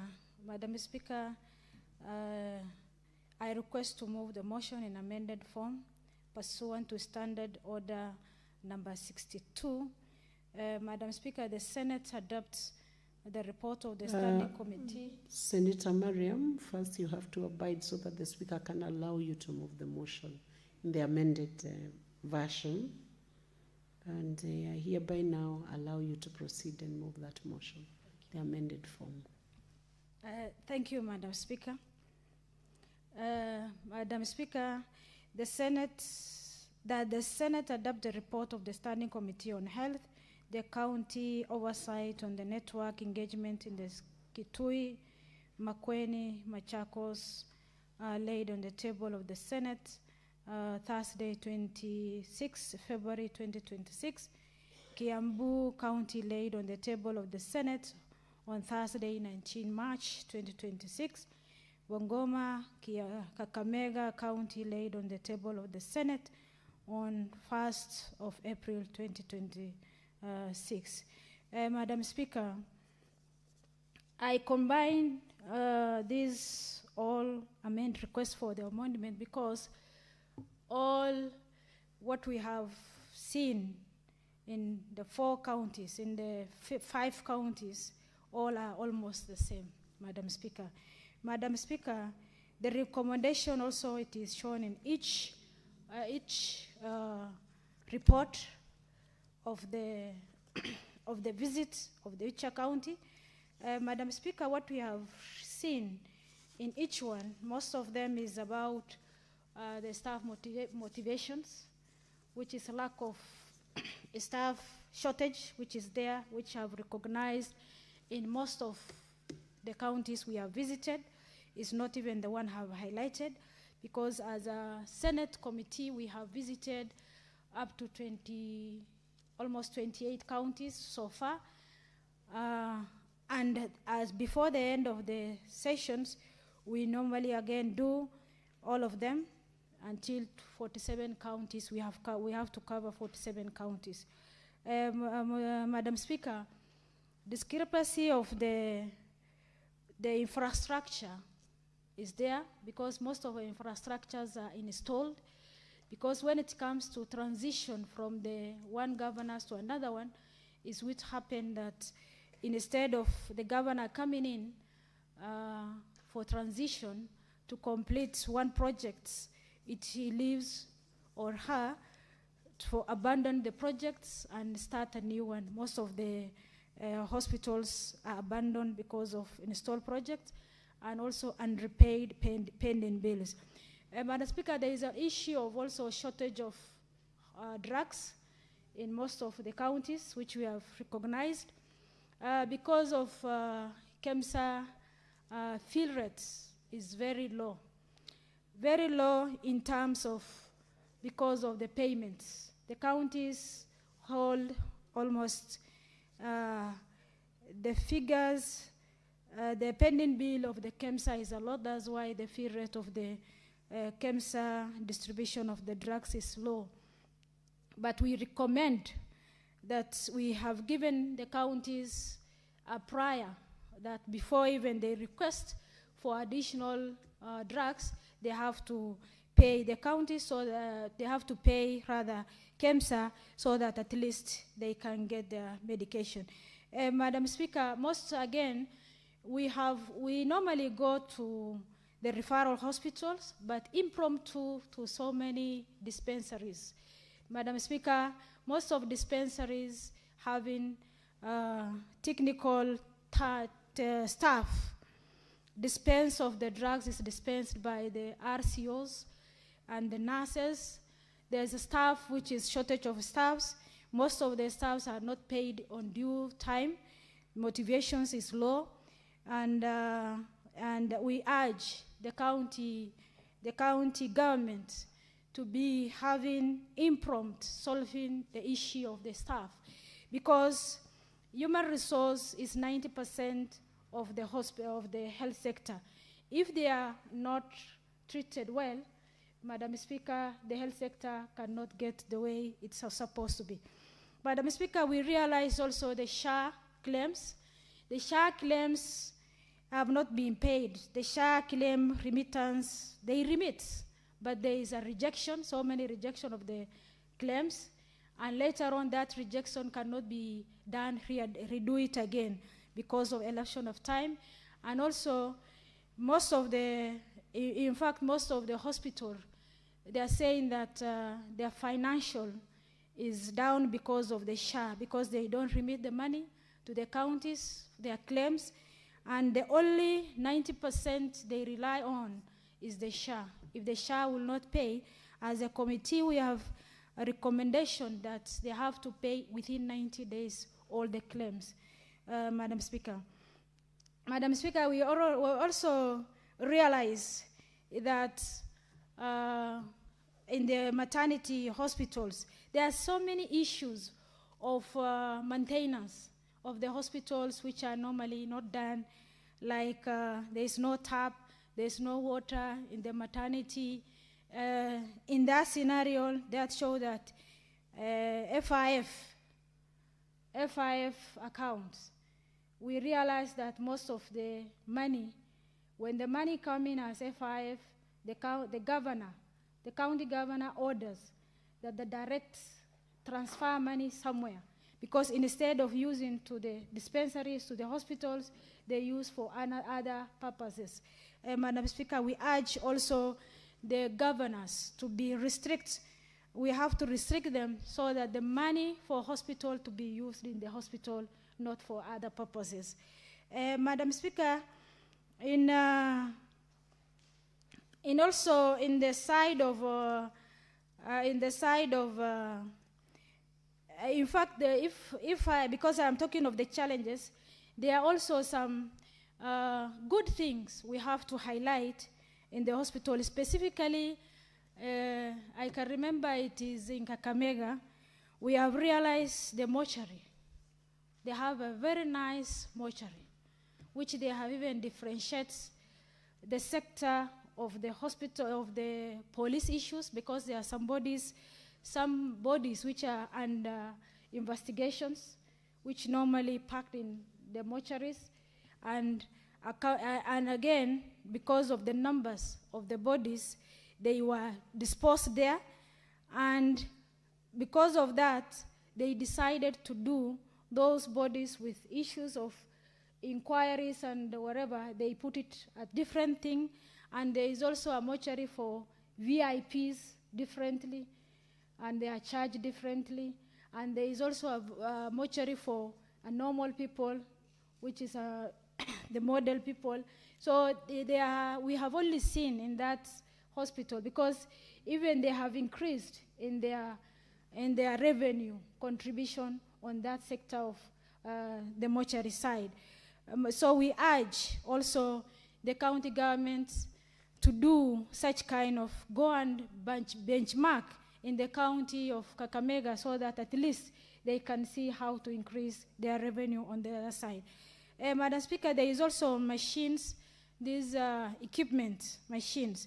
Most of equipment machines which has been under meds, most of them are not working. I can remember there is one county, they have the equipment is working, but the reagents is not there. They cannot use the item, the machine, because of lack of reagents, Madam Speaker. Madam Speaker, we urge that when they are now taking these, the contract on these equipments, they must also see the laydown, who do the maintenance of the machines, how do they do, is it in placement, is it cash? They have to also do on this issue of, solve this issue of equipment.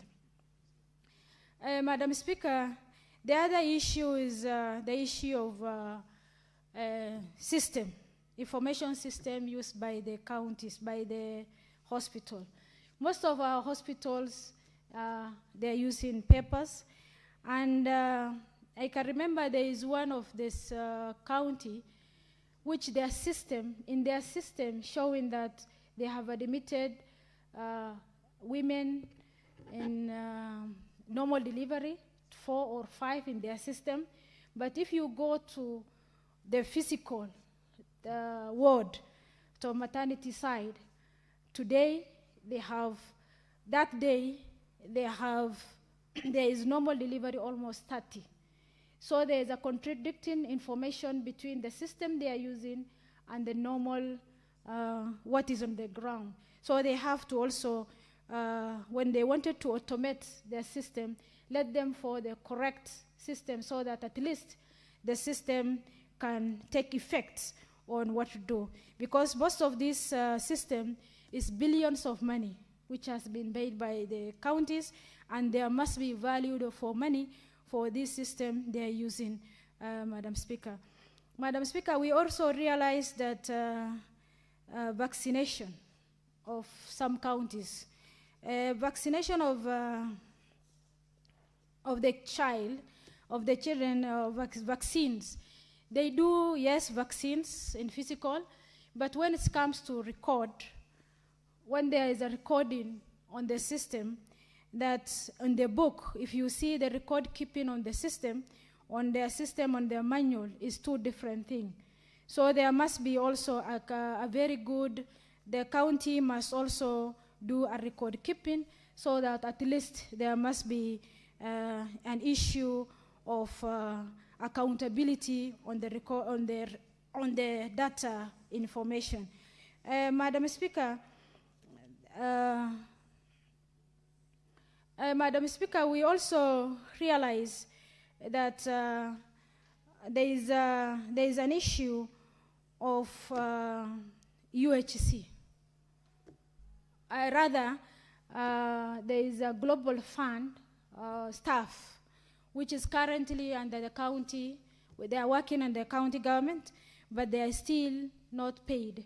Madam Speaker, we have raised that issue properly, and we have put this the issue of the global fund staff and division of revenue, which is under mediations, and I hope it will be considered and to be solved, the issue of the staff and global fund.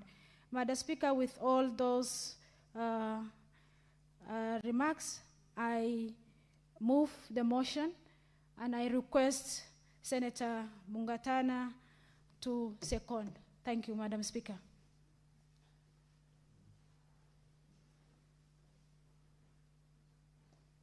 Senator Mungatana. Madam Speaker, I want to thank the Honorable Vice Chair of the Health Committee for very ably moving this motion.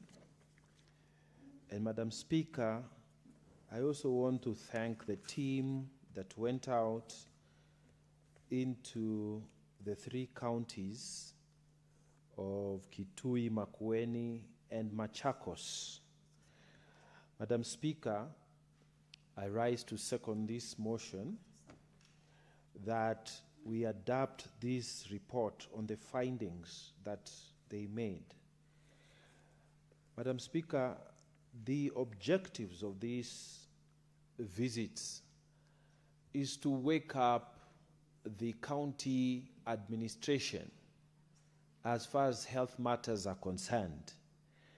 Madam Speaker, it really helps when the Health Committee moves around the counties so that they can remind the governors that we need them to do the work they swore to the people. Madam Speaker, when this committee went to assess the state and quality of infrastructure, the facilities, equipment, provision of emergency services in the counties of Kitui, Makueni, and Machakos, Madam Speaker, they found them to be below par. When they went to check and assess the automation of the health services in those 3 counties, again, Madam Speaker, they found to be less than what the expectation they had. Madam Speaker, there were gaps in the healthcare personnel in these 3 counties. And Madam Speaker, they found a lot of things that did not live up to the expectations. One of the things I wanted to request the national government to do is that when we come before the Senate here and we are debating the division of revenue bill, many times we have a back and forth on how much money should come to the counties. And Madam Speaker, I want to say something in the defense of governors that the funds they receive may not be enough to be able to sustain the demands of the health requirements within their counties. Madam Speaker, there is therefore the need on the national government to reconsider the share they are taking and allow more money to trickle down to the counties in general, including these 3 counties and the county that I represent in Tana River County. Having said that, in defense of the governors generally, Madam Speaker, there are specific recommendations that the governors of Kitui, the governors of Machakos and Makueni counties have been given by this Senate committee. My prayer is that they would look at them and implement them. For the governor of Kitui, they must be told to ring-fence emergency capital funds for the acquisition, repair, and installation of functional biomedical waste incinerators and the repair of the malfunctioning overall CCTV camera system. Madam Speaker, in short, we want by next year that the governor of Kitui to look again at where does the biomedical waste go. And this is the same recommendation given to the governor of Makueni and the governor of Machakos. Madam Speaker, biomedical waste is hazardous waste. and it can affect a lot of people and also cause diseases. While we are trying to treat people, if the waste from the hospitals are not handled properly, then, Madam Speaker, we will end up infecting people even more. And it is no different, Madam Speaker, the situation from my county, Tana River County. Even when you look at the referral hospital in Hola, disposal of biomedical waste is a nightmare. There is actually no effort being put by the county government to make sure that the hazardous waste, the biomedical waste that comes from the hospital is properly incinerated and destroyed. Madam Speaker, when it rains, even the hospital area is affected by water. It becomes waterlogged. Disposal of waste, biomedical waste, is a challenge.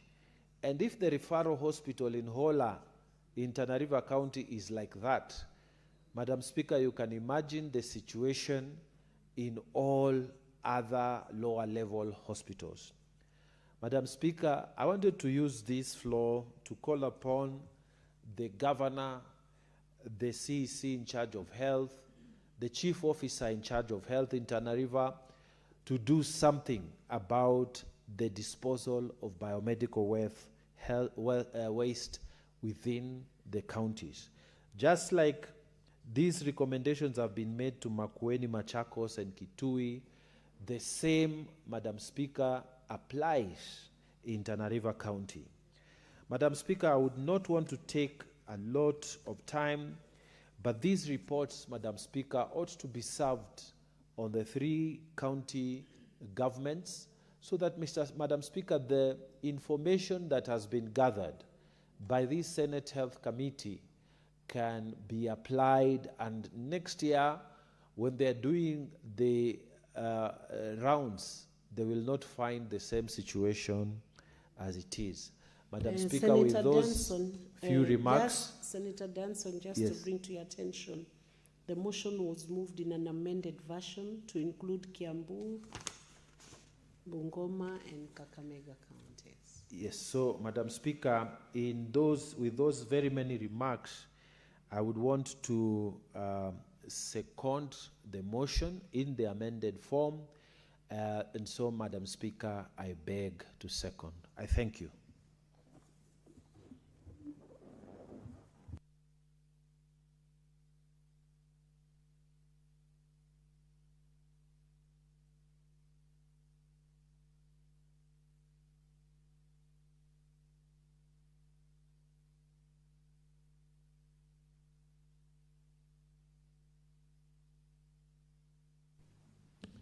Honorable Senators, I propose the question that the Senate adopts the reports of the Standing Committee on Health on the county oversight and networking engagements in Kitui, Makueni, and Machakos counties, laid on the table of the Senate on Thursday, 26th February 2026. Kiambu County laid on the table of Senate on Thursday, 19th March 2026. Bungoma and Kakamega counties laid on the table of the Senate on Tuesday, 21st April 2026.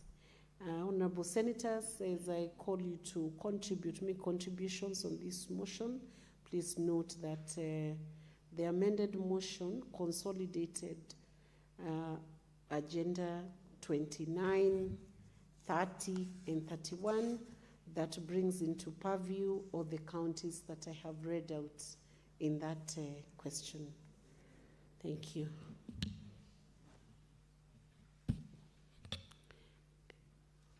Senator, the motion is now open for debate. Senator Mutinda.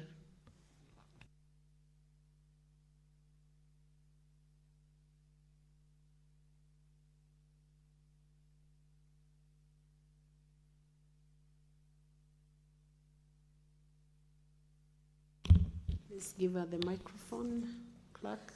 Yeah, thank you. Thank you so much, Madam Speaker.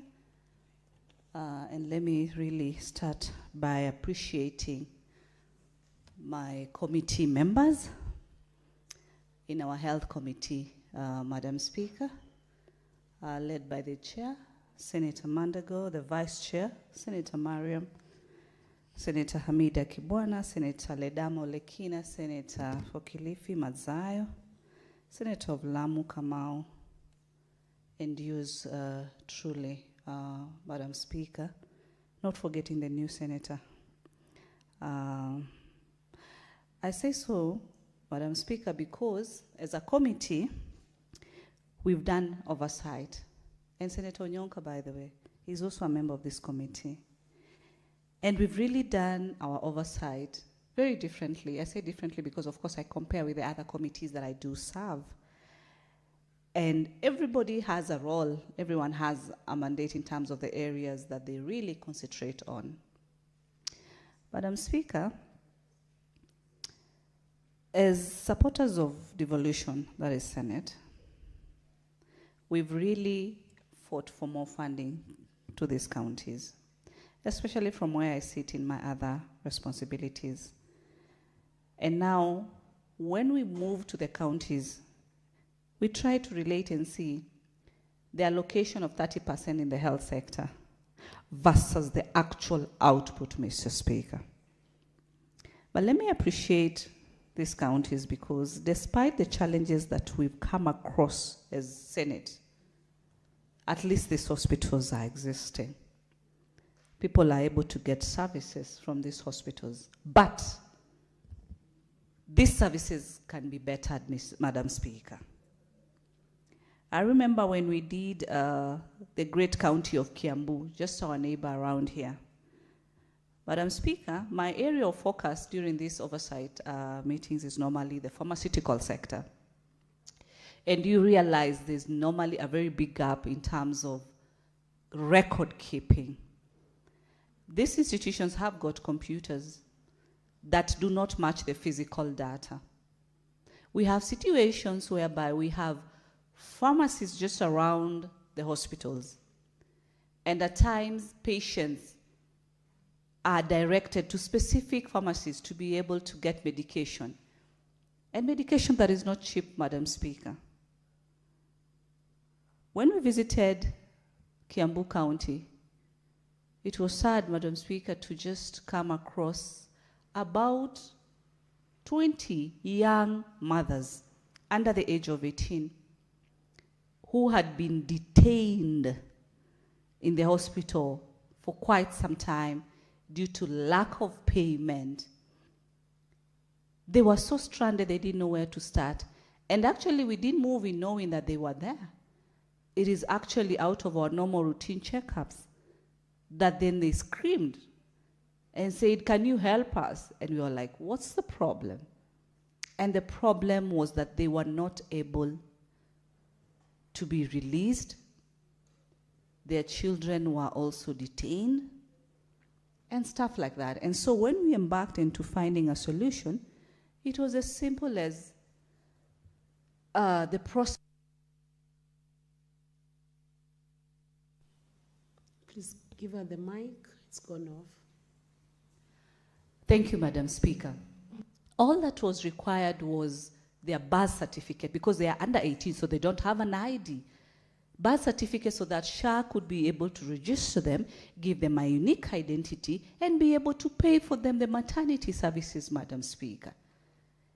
And it was as simple as that, and all that had to be done was to bring in the SHA department that is within the hospital in Kiambu to be able to have these young mothers in the system. What am I trying to say? At times, Madam Speaker, the people who have been given the responsibility for management are the ones who are creating gaps, sometimes creating these problems. Because the governor has already given you a responsibility. You are the Minister of Finance in that particular county. You are the chief officer of health. You know, you are the CEO of that particular hospital. Why can't you do also your part Why can't you do what needs to be done?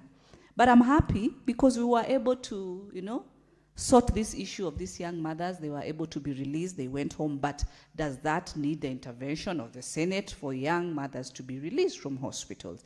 It wasn't fair. I remember, of course, we visited the 3 great counties, county of Machakos, Kitui, Makueni. Madam Speaker, as you know very well, I come from Kitui County by birth, very proud of it. We were able to visit these hospitals, and Madam Speaker, it was so sad, extremely sad, to find 3 patients sharing a single bed. And mark you, these patients are not even the way you'd think, like they are just young girls and boys. I mean, these are men and women. The saddest part was finding 6 Kenyans on one bed. 6. How?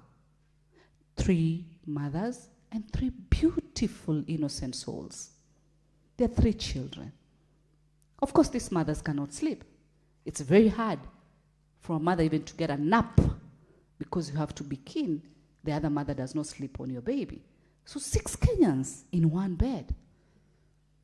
Extremely very sad. Yes, we found that in Kitui. And these are the same reports that we're tabling before this House. And I would wish colleague senators will be here to listen to the real reports when we go out there. And it's not something that we create, it's what we come across and what we see. Madam Speaker, we don't go for offices for tea and coffee and mandazi. We embark. Personally, I even check the delivery beds, Madam Speaker. And it is sad on how women are giving birth in the hospitals. When God gave me an opportunity to push at that time, I know the standard of a delivery bed.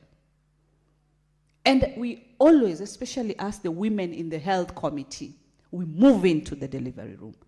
You find a bed with rust, Madam Speaker. It is sad. I even ensure I move into the bathrooms and the toilets, and you find bathrooms with no doors, Madam Speaker. No water, Madam Speaker. And you wonder then, how will a woman take care of herself with this kind of situations? How much does a door cost, for Christ? Even the cheapest door is as little as 3,000 shillings. Such that the decency cannot be accorded, Madam Speaker. Of course, many other issues that we were able to come across. We found in some hospitals, doctors assign the nurses. So what happens? The doctor is in his private clinic, and yet on duty roster, which I also keenly check, the doctor is, for example, is an example, Madam Speaker, Dr. Maina. But when you ask, where is Dr. Maina? He's not physically on the ground. He's working on a phone call. And this person is on a payroll, and he's supposed to, attend. And so the nurses have to call and say, this is the scenario. And he medicates on phone. Like, seriously? When we did Machakos, I remember we also deal with the issues of the employees, the staff. We found some casuals. And Madam Speaker, we found casuals in Machakos that time who had not, casuals who were in the cleaning department and all that, because when we kept on asking why this place is not clean to the required standards and all that, we have staff, yes, therefore there.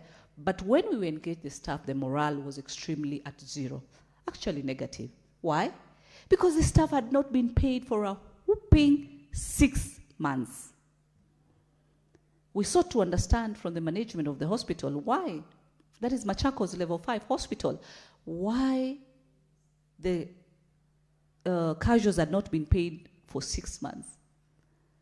By the time we were trying to engage with them, I mean, they were just crying and very sad, say they have children.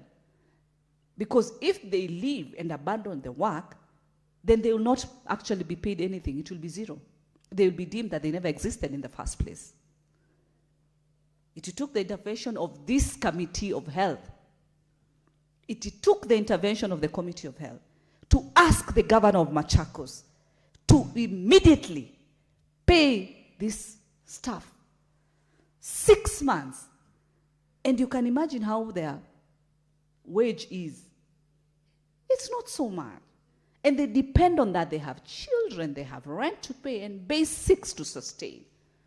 And I'm happy within less than 2-3 days, they were so happy that that had been solved. But the question is, does it have to take the intervention of the Senate for these issues to be addressed? Madam Speaker, there's at some point in one hospital, I asked the CEO of the hospital to pay for scan for that particular patient because the patient ran to us and was so much bitter.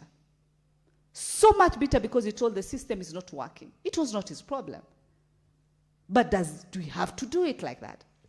One of my happiest moments, Madam Speaker, as I conclude so that I give my colleagues time because of time, is when we visited the great county of Makueni. I mean, a job well done by Governor Mutula Kilonzo.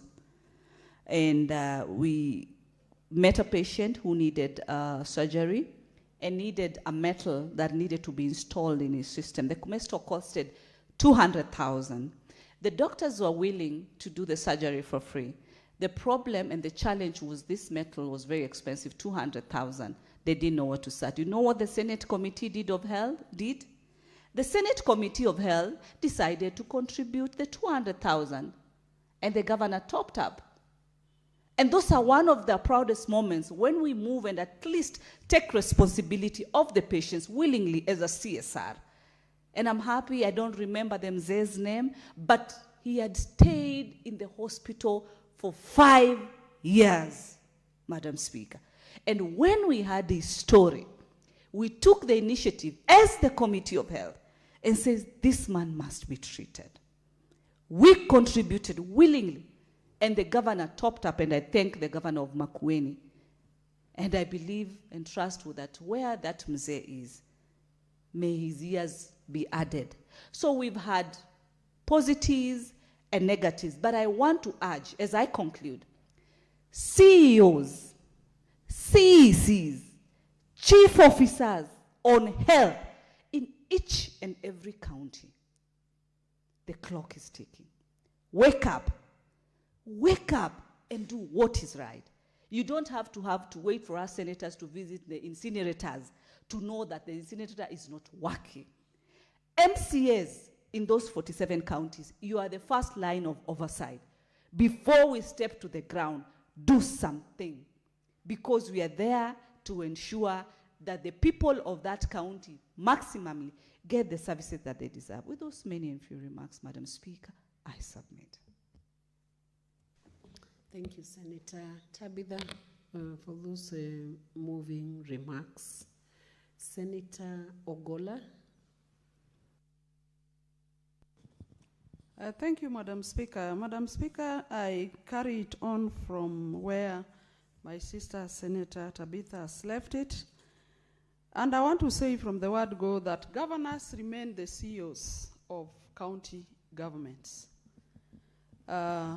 As we call on the chief officers, as we call on the CECs, as we call on the CEOs of the hospitals, this committee must go forward and find out if those sectors are funded in order to achieve what the aspirations of the people are on health. Madam Speaker, I want to support this motion.